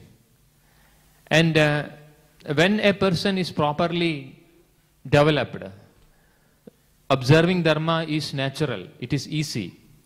So it is the natural way of living. And when this question arises, why living in dharma is difficult? Because it is because of our past. Because when we were born, we have been living in one way. So since today's societies and its values and its truths not established in dharma. So from the beginning of our life, we started living with the principles of the environment. And only in a later stage of our life, we understand that the dharma is something different or something more or something else. But the past is there. So it is not immediately easy to change the habit of the past. So the weight of the habit of the past is creating the problem. Take the example, the other example, when a child is born, is trained to live in the principle of dharma, and the child is growing with the principle of dharma. So then this question does not arise. So it is the society who has created, who has developed with this false concept. When the society is living with falsity, to live in truth will seem to be something difficult. But what is not the truth? So living with the truth is finally giving us happiness and everything, success in life. So that is why we awaken our mind, find the truth, and in the beginning it will be difficult. But when we understand things more, start living, it will be natural. La domanda era perché è così difficile seguire il Dharma.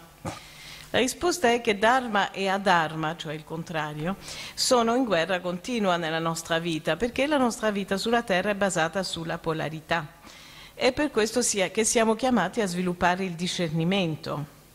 Man mano che si cresce, seguire il Dharma, si cresce in consapevolezza, seguire il Dharma diventa naturale, perché vivere nel Dharma significa vivere secondo natura. Il fatto che è difficile è una conseguenza del nostro passato karmico, e del fatto che viviamo in una società che non è affatto votata al Dharma. Quindi non capiamo da subito qual è il giusto. E dopo tocca decondizionarci, il che non è facile. Quando le abitudini sono radicate non è facile cambiarle. Se invece dall'infanzia si cresce nel Dharma, allora non c'è problema. È per questo che l'intera società deve diventare dharmica. E dopo sarà molto più facile. Per il momento è svegliarci, capire, impegnarci, cambiare, e man mano appunto il Dharma diventa un processo naturale. So, this is about about the children in school and boys and girls together or not together. Yes. C'è qui poi una domanda sulla scuola e studenti, sarà per domani perché sarà l'argomento di domani. This is about religions. Religions have spoken about the divine or the eternal through their priests and rabbis, and they have brought a vision that caused wars and suffering. So is it time to find God beyond religions? Che le religioni hanno trattato l'Eterno, il Divino, attraverso l'insegnamento dei sacerdoti, dei rabbini, eccetera, ma l'applicazione di questo insegnamento ha procurato morti e sofferenze. È forse il momento di trovare la verità oltre le religioni?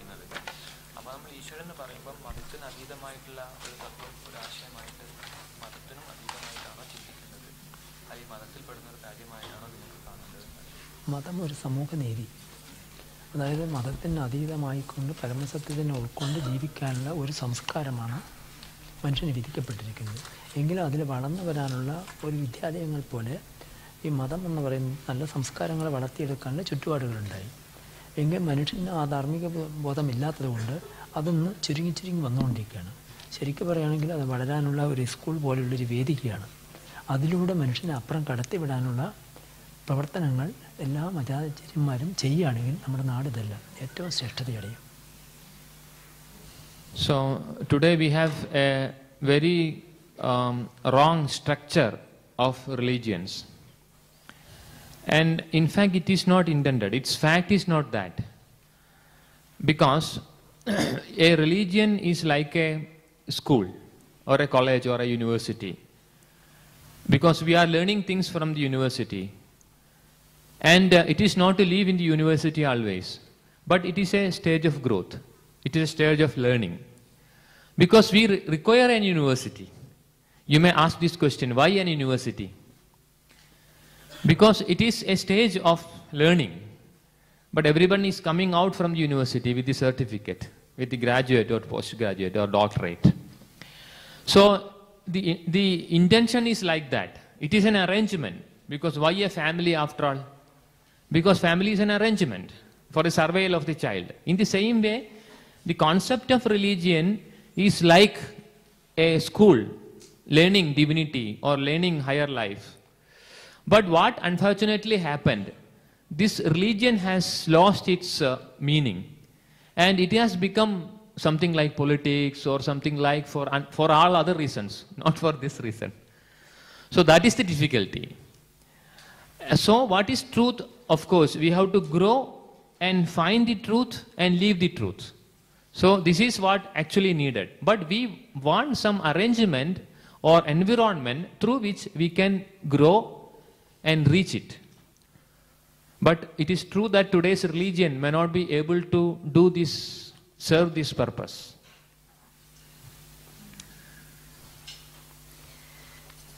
Allora, oggi le religioni sono certamente strutturate in modo sbagliato. La religione va vista come una scuola o un'università. Bisogna andarci ma non restarci per sempre. Perché un'università? Perché bisogna imparare fino al diploma. Perché una famiglia? Perché bisogna una struttura che possa così provvedere alla crescita del bambino e proteggerla. Ma bisogna sapere andare oltre. Le religioni hanno perso il loro significato puro e originario, si sono oggi politicizzate, secolarizzate. Quindi quello che noi siamo chiamati a fare è crescere, trovare e vivere la verità, ma le religioni possono essere una preparazione.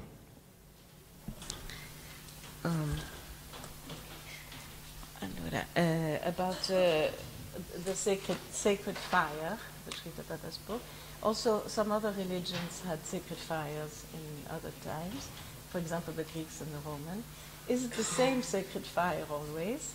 And can we say that is it not burning forever, the sacred fire in a religion?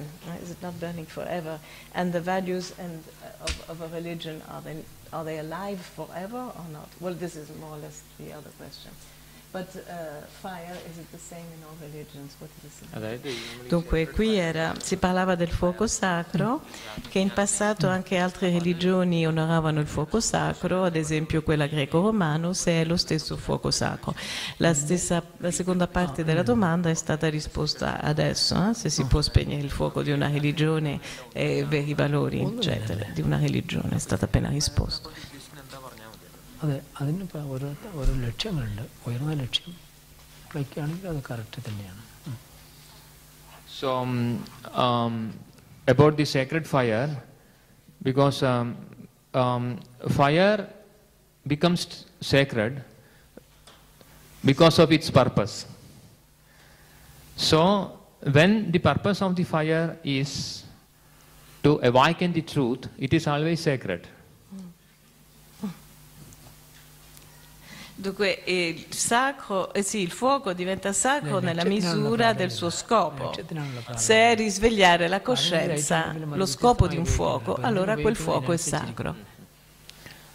Because it is the power. So how we use it is more important. Like electricity or like atomic power. Il fuoco è forza, è energia, quello che conta è come la usiamo, come l'elettricità per esempio. So when we say about sacred fire or the fire of yajna, it means it is to awaken the energy of dharma or the movement of truth in the world. So if it is for this purpose, so all fire is sacred.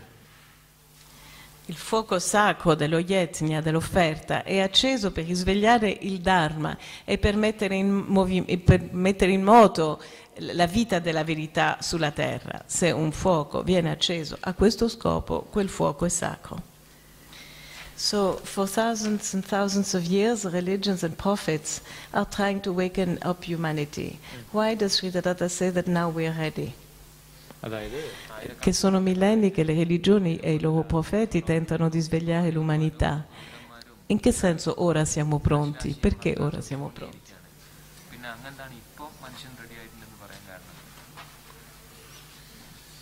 യുഗയുഗങ്ങളായി പരിണാമദശയിലൂടെ കടന്നു വരികയാണ് പ്രപഞ്ചം. പല കാലങ്ങളായിട്ടും വളർന്നു വന്ന സംസ്കാരങ്ങൾ നമ്മളിൽ നിലനിൽക്കുന്നു വരുന്നു. ഉദാഹരണം, ക്രിസ്തു വന്ന കാലത്ത് മനുഷ്യന് ക്രിസ്തു ധർമ്മത്തിനെ ഉയർത്താൻ വന്നാലും അന്നത്തെ മനുഷ്യലോകം ആരും അത് സ്വീകരിക്കാതെ പോയി. ഇത്രയും വലിയ മഹാപുരുഷനെ വന്നിട്ട് തിരിച്ചറിയാൻ പറ്റാതെ പോയ എത്രയോ സന്ദർഭങ്ങൾ. ക്രിസ്തുവിനെ പോലുള്ള മഹാത്മാക്കൾ എത്ര ലോകത്തിൽ വന്നെങ്കിലും തിരിച്ചറിയാൻ കഴിഞ്ഞില്ല.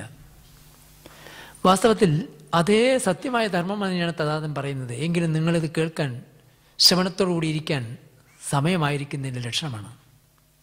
അതുകൊണ്ട് കാലങ്ങളായ ആചാര്യന്മാർ വന്നെങ്കിലും നമ്മൾ മനസ്സിലാക്കിയാലും ഇല്ലെങ്കിലും അവിടെ പ്രസൻസ് കൊണ്ട് നമ്മൾ വളർന്നിരിക്കുകയാണ്. ഇനി നിങ്ങളോടിത് പറഞ്ഞു, നിങ്ങളിത് ഗ്രഹിച്ചു. നാളെ ഇഞ്ഞൊരു കാലത്ത് അത് മനുഷ്യലോകത്തിലേക്ക് കടന്നു വരാനുള്ള സന്ദർഭം വന്നതുകൊണ്ടാണ് അതേ സമ്പ്രദായം തന്നെയാണ് ഇപ്പോഴത്തെ തഥാതനും പറഞ്ഞുകൊണ്ടിരിക്കുന്നത്. ഇനി വരുന്ന കാലത്ത് വരുമ്പോഴും അത് തന്നെയാണ് പറയാൻ പോകുന്നത്.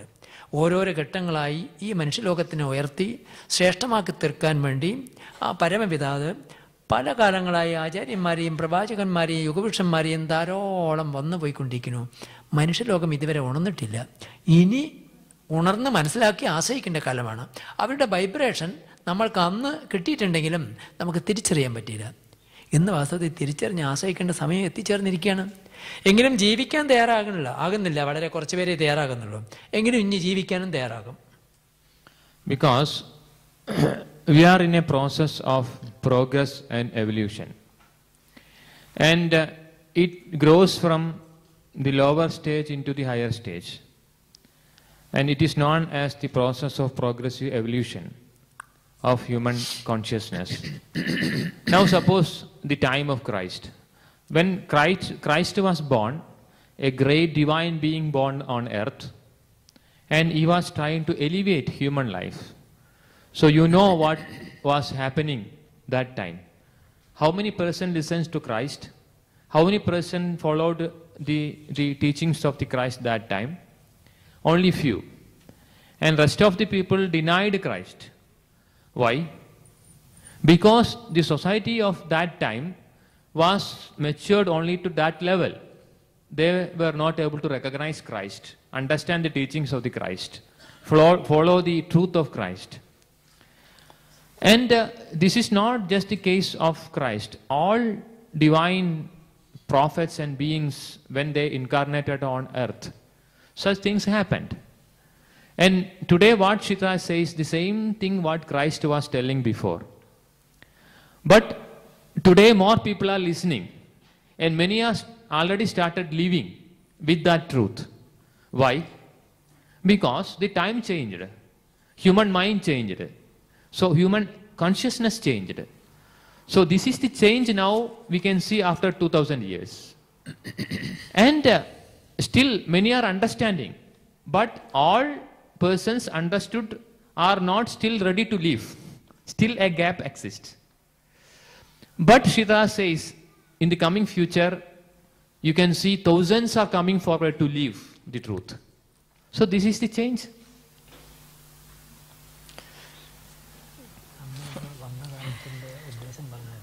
Allora, l'evoluzione della coscienza è un processo continuo che progredisce dal basso verso l'alto, come una scala. Ai tempi di Cristo che cosa è successo? Che un grande essere divino è venuto ad elevare le coscienze umane, ma quanti lo hanno seguito? Pochi, gli altri lo hanno ignorato o deriso, non potevano capire, non erano in grado proprio di seguire, non erano ancora arrivati a quel livello della scala. È lo stesso per gli altri profeti. Ora viene Tathata e dice la stessa cosa che dicevano loro, ma ci sono più persone ad ascoltarlo e perfino alcuni che vivono i suoi insegnamenti, perché la coscienza in 2000 anni è cambiata. Non tutti quelli che capiscono sono pronti a vivere la cosa, però vedrete, dice Tathata, che fra un tempo non lunghissimo ci saranno milioni di persone pronte a vivere in quel modo. എങ്കിലും ഇതിൻ്റെ നിങ്ങൾ ഈ ചോദ്യം ചോദിച്ചതിൻ്റെ അടിസ്ഥാനമായിട്ട് ഇവിടെ നടന്ന സംഭവങ്ങളെക്കുറിച്ച് ഞാൻ പറയാൻ പോവുകയാണ്. അതായത് ഞങ്ങൾ ഇന്ത്യയിൽ നിന്ന് വന്നവരാണ്. ഇന്ത്യയിൽ ഉള്ള കേരളം എന്നുള്ളൊരു സ്ഥലത്തു നിന്നാണ് തഥാതൻ ഇവിടെ എത്തിച്ചേർന്നിരിക്കുന്നത്. കേരളം പറഞ്ഞ ഒരു ചെറിയ രാജ്യവും കൂടിയാണ്. അവിടുത്തെ ഭാഷ മലയാളമാണ്. ഞാനൊരു കുഗ്രാമത്തിൽ ജനിച്ച് കുട്ടിക്കാലം മൊത്തത്തെ താപസനായി സർവസംഘപരിത്യാഗിയായി ഭിക്ഷുവായി അനവധി കാലം വരെ തപസ്സനുഷ്ഠിച്ച് കാത്തിരിക്കുന്ന കാലഘട്ടങ്ങളിൽ അനവധി ഭക്തന്മാർ എൻ്റെ തപസ്സിൻ്റെ പൂർത്തീകരണത്തോടുകൂടി ധർമ്മത്തെ കേൾക്കാനും ആചരിക്കാനും ആശ്രയിക്കാനും എന്നെ തേടി വന്നു. അങ്ങനെ കാലങ്ങളും വർഷങ്ങളും കഴിഞ്ഞു. ധർമ്മത്തിന് ഉയർത്തെഴുന്നേൽപ്പിന് വേണ്ടി മൊത്തം പറഞ്ഞിട്ട് നിങ്ങൾ പറഞ്ഞാൽ മതിയല്ലോ അല്ലേ, അടിക്കടിക്ക് പറയാം. അങ്ങനെ ധർമ്മത്തിന് ലോകത്ത് സ്ഥാപിക്കാൻ തഥാതന് പ്രചോദനമുണ്ടായി. ആ ധർമ്മത്തിന് ഭൂമി സ്ഥാപിക്കാൻ വേണ്ടി കർണാടക ദേശത്തിൽ മൂകാംബിക എന്നുള്ള ഭഗവതിയുടെ ആരാധിക്കപ്പെടുന്ന ഒരു സ്ഥലത്ത് ധർമ്മപീഠം എന്നുള്ളൊരു കേന്ദ്രം സ്ഥാപിച്ചു. അങ്ങനെ കാലങ്ങളും വർഷങ്ങളും കടന്നു വന്നു. വരുമ്പോൾ ഈ യൂറോപ്യൻ രാജ്യത്ത് നിന്നിട്ട് ഫ്രാൻസിൽ നിന്ന് ഒരമ്മ ആത്മദാഹത്തോടുകൂടി ഇന്ത്യ മുഴുവനും 5 കൊല്ലം വരെ സഞ്ചരിച്ചു. 5 വർഷങ്ങൾ സഞ്ചരിച്ച് വാരാണസിയിൽ വന്ന് 1 വർഷം പരമേശ്വരനെ ഭജിച്ച് ഏകാന്തവാസം കൈക്കൊണ്ട് ഒരു മഹാത്മാവിനെ കണ്ട് എൻ്റെ ജന്മം സബലീകരിക്കുക മാത്രമല്ല എൻ്റെ നാട്ടിനും ആ ധർമ്മത്തിൻ്റെ വിളനിലമാക്കണമെന്നുള്ള ആകാംക്ഷയോടുകൂടി സഞ്ചരിച്ചു. അങ്ങനെ മൂകാംബികയിൽ അവരുടെ പ്രചോദനത്തിനെ ആധാരമാക്കി മൂകാംബികയിൽ വന്ന് സന്ദർശിച്ചു എങ്കിലും അന്ന് സന്ദർശിക്കെങ്കിലും സംസാരിക്കാനുള്ള സന്ദർഭം കിട്ടിയില്ല. അവർ വീണ്ടും ഫ്രാൻസിലേക്ക് തിരിച്ചു വന്നു. അവരുടെ ഉള്ളിൽ വ്യാകുലപ്പെട്ടുകൊണ്ടുള്ള ഒരു അന്തർദാഹം വീണ്ടും വീണ്ടും കാണാനുള്ള വ്യാകുലതയോടുകൂടി വീണ്ടും ഇന്ത്യയിലേക്ക് കടന്ന് കേരളത്തിലേക്ക് വന്ന് എന്നെ കാണുകയുണ്ടായി. വന്ന് കണ്ട മാത്രമല്ല അവരുടെ മനസ്സ് വളരെ കുളുത്തു തഴച്ചു. അവർ ഉടൻ ഇവിടുത്തെ ധർമ്മത്തെ സ്വീകരിച്ചു. അങ്ങനെ വർഷങ്ങൾ കടന്നുവരെ ഇവിടുന്ന് യൂറോപ്യൻ ഫ്രാൻസിൽ നിന്നിട്ട് ധാരാളം ആൾക്കാർ എന്നെ കാണാൻ വരികയും ധർമ്മത്തെ സ്വീകരിക്കുകയും പരിശുദ്ധമായി ജീവിക്കുകയും ആരംഭിച്ചു. എങ്കിലും അവർ പറഞ്ഞു, ഞങ്ങളുടെ നാട്ടിൽ അങ്ങ് കാലെടുത്ത് വെക്കണം, വച്ച് അവിടെയും ധർമ്മത്തെ പ്രചരിപ്പിക്കണം എന്നുള്ള ധാരണ ഉണ്ടായി. അങ്ങനെ വർഷങ്ങൾ കഴിഞ്ഞ് മൂകാംബികയിൽ ധർമ്മത്തെ സ്ഥാപിക്കാൻ ധർമ്മപീഠം എന്നുള്ളൊരു കേന്ദ്രവും സ്ഥാപിച്ചു. അങ്ങനെ സ്ഥാപിച്ച വരവേ എന്നെ ഇവിടേക്ക് ക്ഷണിച്ചു. അപ്പം ഞാൻ ആലോചിച്ചു, ഞങ്ങൾ ഇന്ത്യയിലുള്ളവർ യൂറോപ്യൻ രാജ്യത്ത് വന്നിട്ട് എന്തു പറയാനാണ്? ഞാൻ വന്നാൽ തിരിച്ചറിയുമോ? ക്രിസ്തുവിനെ പോലെ മഹാപുരുഷന്മാർ വന്ന് കുരിശിൽ ഏറ്റപ്പെട്ടു. അങ്ങനെയുള്ള രാജ്യത്തിൽ ഞാൻ പോയി എന്ത് പറയാനാണ് എന്നെ മനസ്സ് മന്ത്രിച്ചു. എങ്കിലും ഞങ്ങളുടെ രാജ്യത്തിൽ വന്ന് അങ്ങ് വരണം, എല്ലാവരെയും കാണണം, സന്ദർശിക്കണം, ഈ ഭൂമിയിൽ അങ്ങയുടെ പാദം പെടണമെന്ന് വ്യാകുലതയോടുകൂടി കാത്തിരുന്നു. അങ്ങനെ ഞാൻ ഫ്രാൻസിലെത്തി. എങ്കിലും ഇവിടെ നാട് കാണാൻ വേണ്ടി വന്നതാണ്, ഞാൻ ഉപദേശിക്കാൻ വന്നതല്ല. എങ്കിലും അന്ന് ഞാൻ വരുമ്പോൾ കുറച്ച് പേരെ എന്നെ കാണാൻ വേണ്ടി ഓടിയെത്തി. അങ്ങനെ ഞാൻ വന്ന് സന്ദർശിച്ചുടനെ അന്ന് അവരുടെ മുഖത്ത് എത്രയോ കാലത്ത് അന്വേഷിച്ച് പുഷ്പിക്കുന്ന സ്നേഹത്തിൻ്റെ വാത്സല്യം ഇങ്ങനെ ഒഴുകുകയായിരുന്നു. ആദ്യകാലത്ത് കണ്ടുടനെ എന്താ അത്, എന്നെക്കുറിച്ച് ഒന്നും അറിയാത്ത നിങ്ങൾ എന്താണ് ഇങ്ങനെ ധരിക്കുന്നത്? അപ്പോൾ പറഞ്ഞു, ക്രിസ്തുവിനെ പോലെയുള്ള മഹാപുരുഷന്മാർ ധർമ്മത്തെ സ്ഥാപിച്ചെങ്കിലും ഞങ്ങളുടെ നാട്ടിലേക്ക് ധർമ്മം സ്വീകരിക്കാൻ ഞങ്ങൾ പക്വതയായിട്ടില്ല. എങ്കിലും ഞങ്ങളിതാ അങ്ങ് പറയുന്നത് കേൾക്കാനും ധർമ്മത്തെ സ്വീകരിക്കാനും ജീവിക്കാനും തയ്യാറായി. അന്ന് ആദ്യം തന്നെ 300 പേരല്ലേ, 300 പേരോളം, 400 പേർ ധർമ്മസ്നാനം നിർവഹിച്ച് പരിശുദ്ധമായി ജീവിച്ച് ധർമ്മത്തെ സ്വീകരിക്കാൻ തയ്യാറായി. അങ്ങനെ കാലങ്ങൾ കടന്നു വരവേ ഇവിടെ ഈ ഇറ്റലിയിലുള്ള ഭക്തജനങ്ങളും ഇവിടെ വെച്ച് കാണാനിടയായി, ഫ്രാൻസിൽ വെച്ച് കാണാനിടയായി. അവരും എന്നോട് സന്മനസ് കാണിച്ചു, ഞങ്ങളുടെ നാട്ടിലും വരണം പറഞ്ഞു. അങ്ങനെ സ്നേഹത്തിൻ്റെ വെളിച്ചത്തിലാണ് ഞാനിവിടെ വന്നത്. ഇവിടെ വന്നപ്പോൾ ധാരാളം മക്കൾ ധർമ്മത്തെ പരിശുദ്ധമായി ജീവിക്കാനും ധർമ്മസ്ഥാനം നിർവഹിച്ച് അഗ്നിസ്ഥാനത്തിലൂടെ ധാരാളം മക്കൾ ഇവിടെ ജീവിക്കാൻ ആരംഭിച്ചു. വാസ്തവത്തിൽ നിങ്ങളുടെ സ്നേഹവും വാത്സല്യവുമാണ് എന്നെ ഇവിടെ കൂടുതൽ അടുപ്പിക്കുകയും ഞാൻ വർഷങ്ങളോട് ഇവിടെ വരുന്നത് ഇവിടത്തുള്ള ധർമ്മത്തിൽ അധിഷ്ഠിതമായ ജീവിതത്തിന് കണ്ടിട്ടാണ്. അപ്പോൾ വാസ്തവത്തിൽ മനുഷ്യലോകം വളർന്നു വരുന്നു എന്നുള്ളതിൻ്റെ തെളിവ് എനിക്ക് ഈ നാട് മുഴുവനും സഞ്ചരിച്ചിട്ട് ഇന്ന് മനസ്സിലാക്കാൻ കഴിഞ്ഞിരിക്കുന്നു. കുറച്ചുകൂടെ ചെറുതായിട്ട് പറഞ്ഞാൽ മതി. So Sri Tathata says that we are from India and a small province called as Kerala. He was born, and too in a very small village. And from the very early years, he abandoned the ordinary life in the world for complete spiritual austerities, which is known as tapas. And he was in that effort for many years. So after many years, many started coming to him, seeking guidance. Many wants to live with him. So he started the activities of Dharma there in India. And Sri Tathata ci racconta che viene dall'India, da una piccola regione, il Kerala, e da un villaggio ancora molto più piccolo, in mezzo alle risaie, e che da piccolo ha lasciato la vita banale del mondo molto presto, per ritirarsi nella vita spirituale, fare le ascesi, l'austerità, quello che loro chiamano tapas, durante molti anni. In capo a questi anni veniva sempre più gente che voleva essere guidata da lui e vivere con lui. And some years back, maybe 15 or 16, 18 years back, a lady from France visited India, but with a very specific purpose. In fact, she wants to find a real master in India to complete her life and also to bring the principle of truth to her country. And she was wandering everywhere in India, in northern India, in Benares, in Himalayan regions, seeking this original master. And in the 5th year, she was completely in Benares and praying to the Supreme Lord Shiva in Benares. And she had some inner inspiration, and she came to southern India, and in Karnataka there is a place known as Mookambiga, the temple of the Cosmic Mother, and she arrived here. There she met Sri Tathata. So when she met Sri Tathata, she had a great inner feeling that she found the right master or the divine being. And but there was nothing more happened that time. She returned to France, but this feeling has started growing in her heart more and more. Then he returned back to India. Somehow she reached Kerala, reached Sri Tathata's ashram in Kerala, in Varishtapuri. And then this interaction taken place, and she was initiated, and the teachings of Dharma given to her.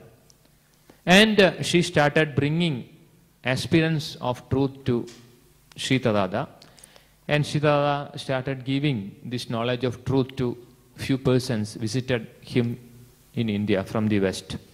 So that is how the connection with the Western people started.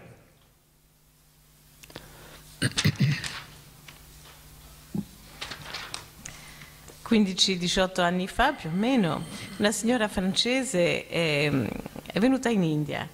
Questa signora cercava il suo vero maestro e lo cercava per portare a compimento la sua stessa vita e anche per portare la verità nel suo paese, la Francia. E questo maestro lei lo ha cercato nell'Himalaya soprattutto e a Benares, e al 5º anno della sua ricerca ha pregato Shiva in maniera molto intensa a Benares. Ed è a quel punto che gli è stata data un'ispirazione interiore di andare nel Karnataka al tempio di Mookambika, e lì ha incontrato Sri Tathata e ha capito subito attraverso un'intuizione interiore che il vero maestro lo aveva trovato. Sulle prime, a quel momento, non sono successi grandi eventi, lei poi è tornata in Francia, ma man mano che passava il tempo la sensazione e la certezza crescevano dentro di lei. Quindi poco dopo è tornata in India da Sri Tathata, è stata iniziata e ha ricevuto l'insegnamento del Dharma, e da quel momento in poi ha cominciato a portare persone occidentali da Sri Tathata. È così che è cominciata la connessione di Sri Tathata con l'Occidente. At that time, his mind was completely involved in establishing a divine center to bring the highest energy of truth down to earth and diffuse this energy. So many years, for about 18 years, he was completely focused upon this mission. And so when thereafter this woman said, "Please come to our place and give your," what she said actually, Sri Tathata did not say, but I can say, "May your lotus feet be present in our country, and that will awaken the energy of truth in our place." So this will be a great inspiration for the transformation of our country. So this was what she was telling. And Sri Tathata was saying, let this my work of constructing this grand center, Dharmapida, be completed. Then only I can think anything else. So after the consecration of Dharmapida in the year 2006, again this offer was there. Then Sri Tathata said that, okay, I will make a visit to your place just to see the people. So with this assurance, in 2007, he visited France.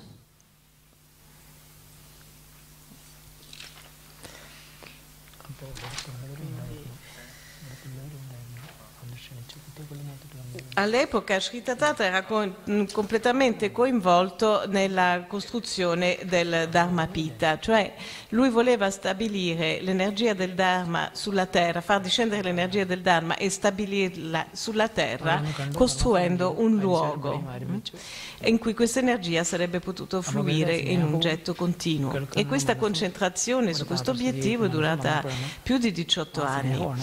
E quindi ha detto: finché questo non è finito, questa fase non è finita, io non posso venire in Europa. Ma questa signora insisteva dicendo: se tu posi i tuoi piedi di loto nei nostri paesi, questo sarà una grande ispirazione perché per il paese è una grande input per la trasformazione.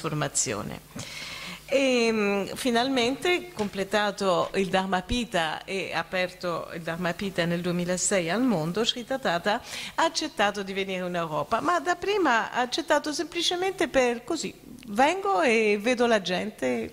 Wow. So the first group consisted of mainly from persons, sadhakas from France and Italy, the first group. And then when he visited France, hundreds of people were waiting to see him. And Sri Tathata has seen great joy, love, flooding from their hearts, seeing Sri Tathata.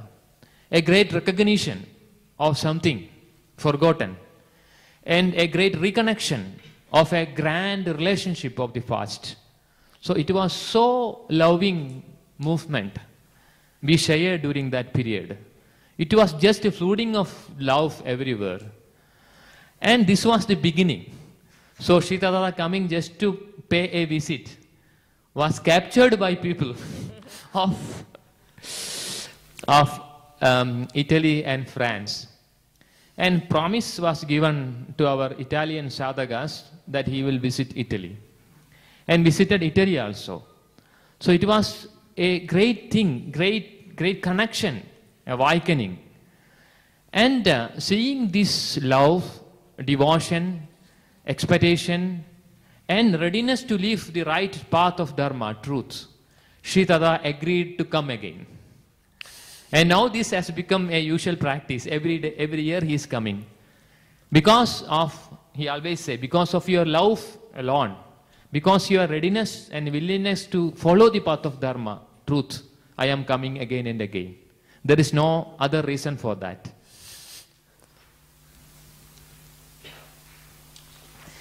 Il primo gruppo di sadhaka che avevano chiesto era un gruppo francese e un gruppo italiano.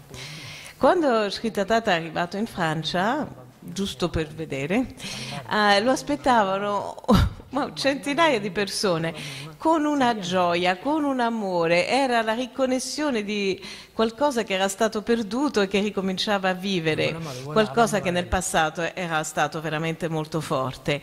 E c'era un'abbondanza d'amore che fluì, un flusso d'amore che è impressionante.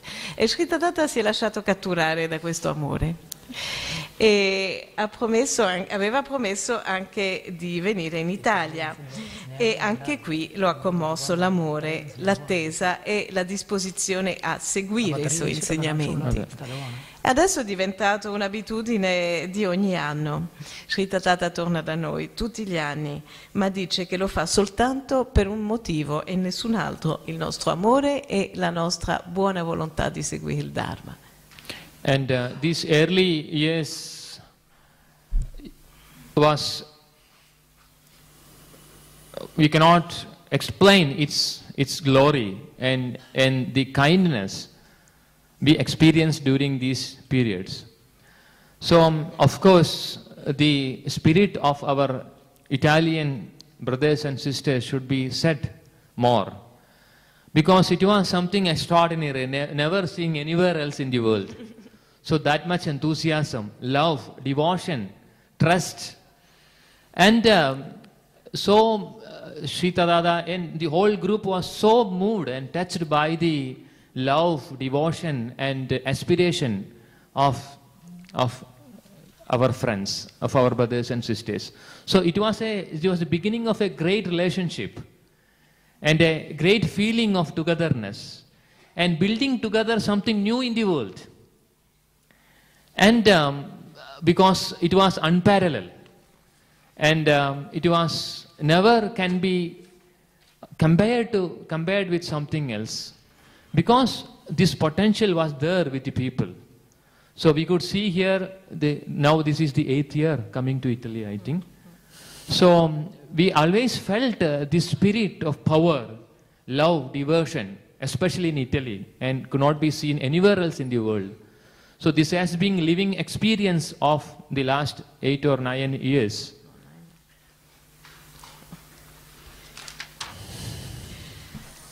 E ci sono state ore di gioia magnifica, di gentilezza, di calore, di entusiasmo, di fiducia, di devozione.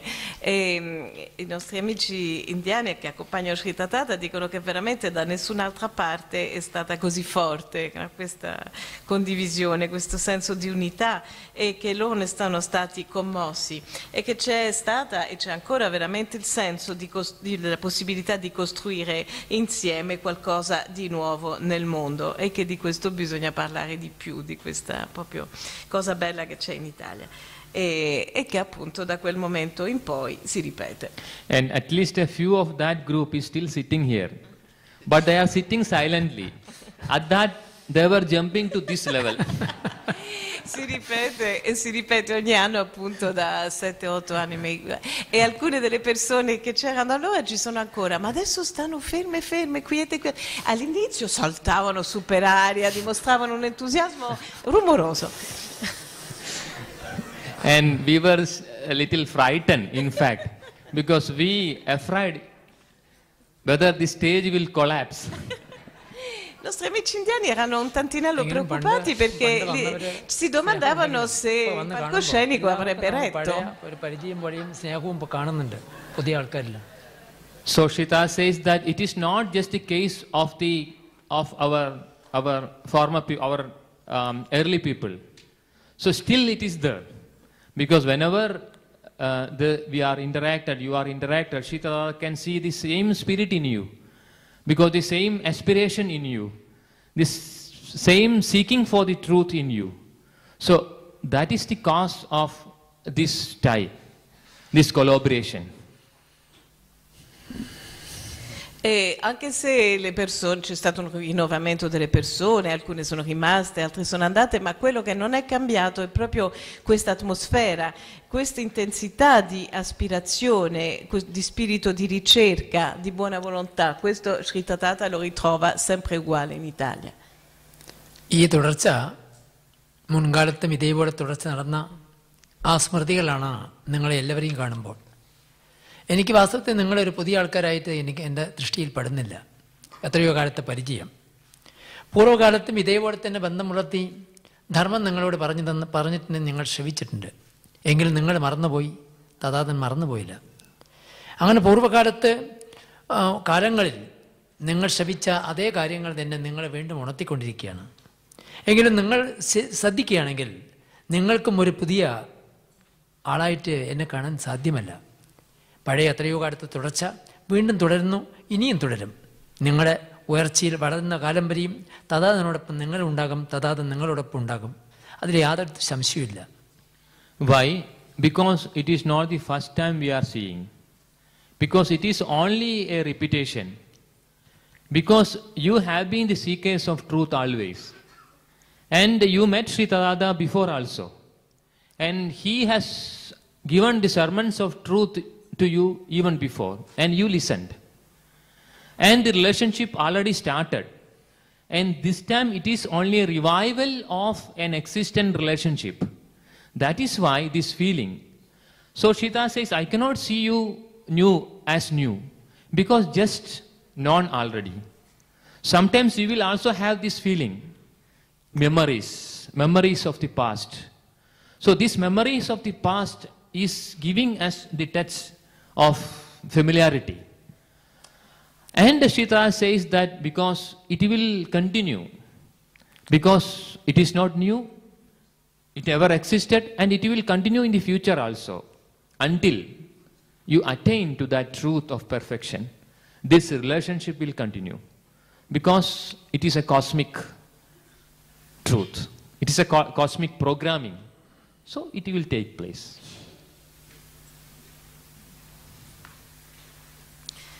E non è il nostro primo incontro, ci ritroviamo.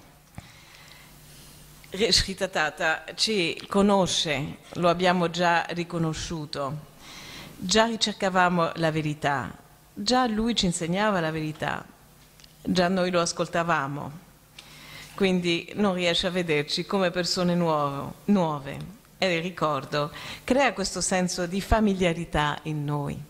E continueremo a ritrovarlo finché avremo raggiunto la perfezione, perché questo è voluto dall'universo, perciò accadrà. എല്ലാറ്റിൻ്റെയും പൂർവാർജിത ബന്ധങ്ങളാണോ നമ്മളെ ഒന്നിക്കുന്നത്? ഇല്ലെങ്കിൽ ഇത്ര നേരം നിങ്ങൾ സൈലൻ്റായിട്ട് ഈ വചനങ്ങൾ കേൾക്കാൻ നിങ്ങൾ ഇരിക്കില്ലായിരുന്നു. ആ സ്മൃതികൾ നിങ്ങളുടെ മനസ്സിന് തെളിഞ്ഞു വന്നു. എനിക്ക് നിങ്ങളെ ഏവർക്കും അറിയാം, എല്ലാവരെയും അറിയാം, നിങ്ങളുടെ ചിന്തയറിയാം, നിങ്ങളുടെ ജീവിതത്തിനെക്കുറിച്ച് എനിക്കറിയാം, നിങ്ങൾ എന്ത് സങ്കല്പിച്ചാലും എനിക്കറിയാം. എങ്കിലും നിങ്ങൾ എന്നെ അറിയുന്നില്ല. എങ്കിലും അത് ഇനി വരുന്ന കാലത്ത് നിങ്ങൾക്കത് അറിവുണ്ടാവുകയും ചെയ്യും. ഇതെല്ലാം ഒരു പൂർവാർജിതത്തിൻ്റെ ബന്ധത്തിൻ്റെ തുടർച്ചയാണ്.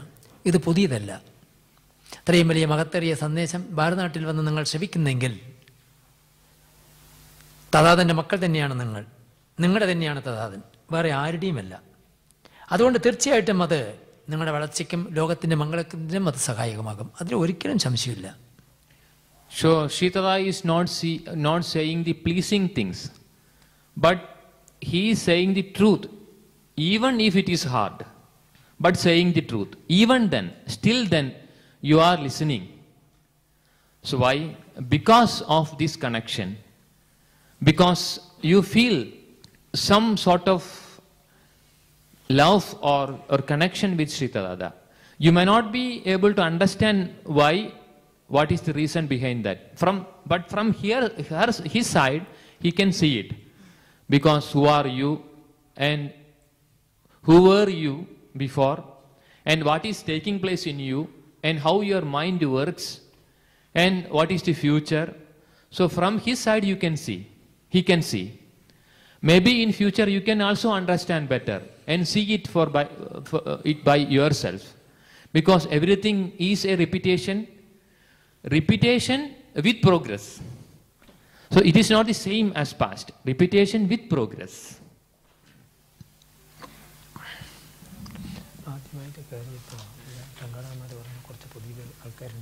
E Sri Tathata dice la verità, anche se non è sempre piacevole la verità che lui enuncia. Eppure voi la state a sentire, state ad ascoltare e sentite un amore e una connessione con lui che non vi sapete spiegare. Lui però se la sa spiegare. Lui la vede bene, da dove viene, sa chi eravate, sa chi siete, sa come funzionate, sa come sarete. E anche noi lo saprete sempre di più man mano che passa il tempo, perché è sì una ripetizione, ma una ripetizione con un progresso ogni volta. And Sri Tathata says that he can see only his children here. And the organizers of this program were saying to him before starting this program, a few our Agnisnana initiates, rest the new people. And when he arrived and sitting on the stage looking, he cannot see any new persons here. Only the old persons.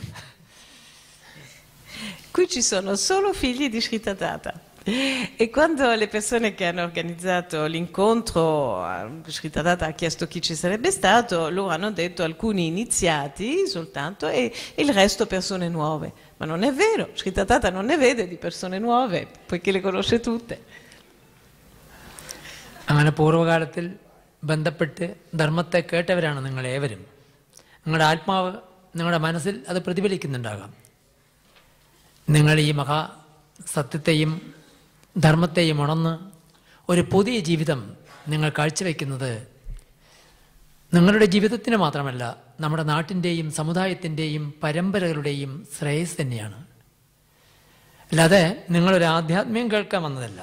ശരിക്കും ധർമ്മത്തെ സ്വീകരിക്കാനും ജീവിതത്തിൽ പ്രായോഗികമാക്കാനും അത് സമുദായത്തിന് വികസിപ്പിക്കാനും വന്നവരാണ് നാം ഏവരും. അതുകൊണ്ടാണ് നമ്മളെ കാലം ഒന്നിച്ചേർത്തിരിക്കുന്നത്. അത് മറക്കാൻ പാടില്ല. ജീവിത വ്യവഹാരത്തിൽ പല വ്യവഹാരങ്ങളിലൂടെ കടന്നു വന്നുകൊണ്ട് ഒരു പക്ഷേ പെട്ടെന്ന് നിങ്ങൾക്ക് ശ്രദ്ധിക്കാനോ ചിന്തിക്കാനോ സാധിക്കുന്നില്ല. എങ്കിലും നിങ്ങൾ നിങ്ങളുടെ മനസ്സിലേക്ക് തിരിഞ്ഞു നോക്കുകയാണെങ്കിൽ ഈ മഹാസത്യം നിങ്ങൾക്ക് വെളിപ്പെടുക മാത്രമല്ല, ഒരു പുതിയ ജീവിതത്തിലേക്ക് നിങ്ങൾ കടന്നു വരാനുള്ള മനസ്സും ഉണ്ടാകും. നിങ്ങൾ അതിലേക്ക് എല്ലാവരും കടന്നു വന്ന് ഒരു പുതിയ ജീവിതമുണ്ടാക്കി ഇവിടെ വലിയൊരു ധാർമ്മികപരമായിരിക്കുന്ന ജീവിത രീതിക്ക് വലിയൊരു സംഘവും അതിൻ്റെ എനർജിയും ലോകത്തിന് മുഴുവനും പ്രകാശിപ്പിച്ച് ഒരു സമുദായം അല്ലെങ്കിൽ ഒരു പുതിയ യുഗപ്പിറവി ഇവിടെ ഉണ്ടാക്കാൻ സഹായിക്കുമാകും. ഒരുപക്ഷെ നമ്മൾ ചിന്തിക്കും ഈ ചെറിയ ജനങ്ങൾ കൊണ്ട് സാധ്യമാകുമെന്ന്. ചെറിയ ജനങ്ങളിലൂടെയാണ് വലുതാകുന്നത്. അവരുടെ വൈബ്രേഷനും അവരുടെ ചലനങ്ങളും ചിന്തകളും നാട്ടിനെപ്പോഴും പരിവർത്തനം വരുത്തും. അതിനുള്ള സന്ദർഭം ഇത് തന്നെയാണ്. നിങ്ങളെല്ലാവരും ചിന്തിച്ച് മനസ്സിലാക്കി ഒരു ധർമ്മത്തിനെ സ്വീകരിച്ച് ജീവിക്കാൻ എല്ലാവരും തയ്യാറാകി. And you were not listening to the sermons of truth, of Dharma for the first time. And you heard it before. And not from the priests, but from the divine source. From the divine person you listened. And again listening. And it is happening again. So this is the truth. And why? Because you are not here not just to listen. Because it was just for listening you need not come here. And the cosmic power will not bring you here. You are here because because what is intended is not listening, not just listening, but living. To live you have come. And the cosmic power or the supreme power is designing something for you through him, through you. Because the whole world is changing, human life is changing, something new is evolving. And in this process of evolution of the new thing, of the new spirit, of the new consciousness, of the new life, of the new age, you are supposed to become the holders of this truth and diffusing centers of that energy. So through you, a new age is created, is developed by that ultimate force. And you may wonder, is it possible by a small group? Definitely possible. So when the group is united, the supreme power will start diffusing through this group. And that will change the world. The old constructions, false constructions in the world will be transformed and a new thing will develop. So that is happening today. So please to try to understand the truth involved in it. So please look inside. Ask the question to yourself. Why you are here after all? What is the purpose? Then you can get the answer from yourself.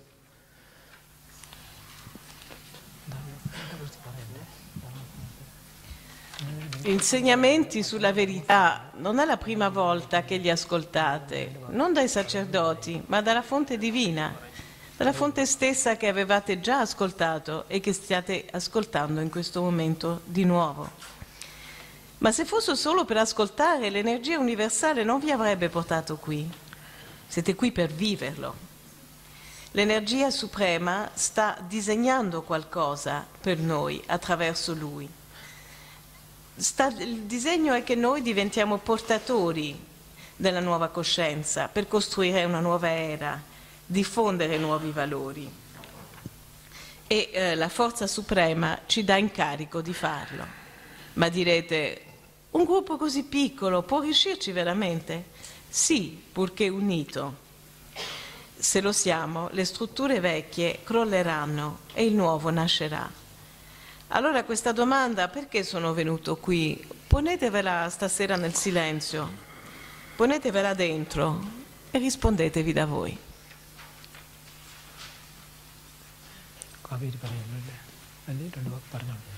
And because this process of living And Sri Tathata is initiating this new life. And it begins with Dharmasnana initiation. And granite process of purification, beginning a new life with this light and consciousness and energy. So you may have the details of the initiation and things connected with that. And more things will be told tomorrow. E Sri Tathata vi può iniziare a questa nuova vita dandovi appunto Dharma Snana, una purificazione per una nuova esistenza, una nuova partenza. Vi saranno spiegati i dettagli e vi saranno dati ulteriori insegnamenti domani. Bye.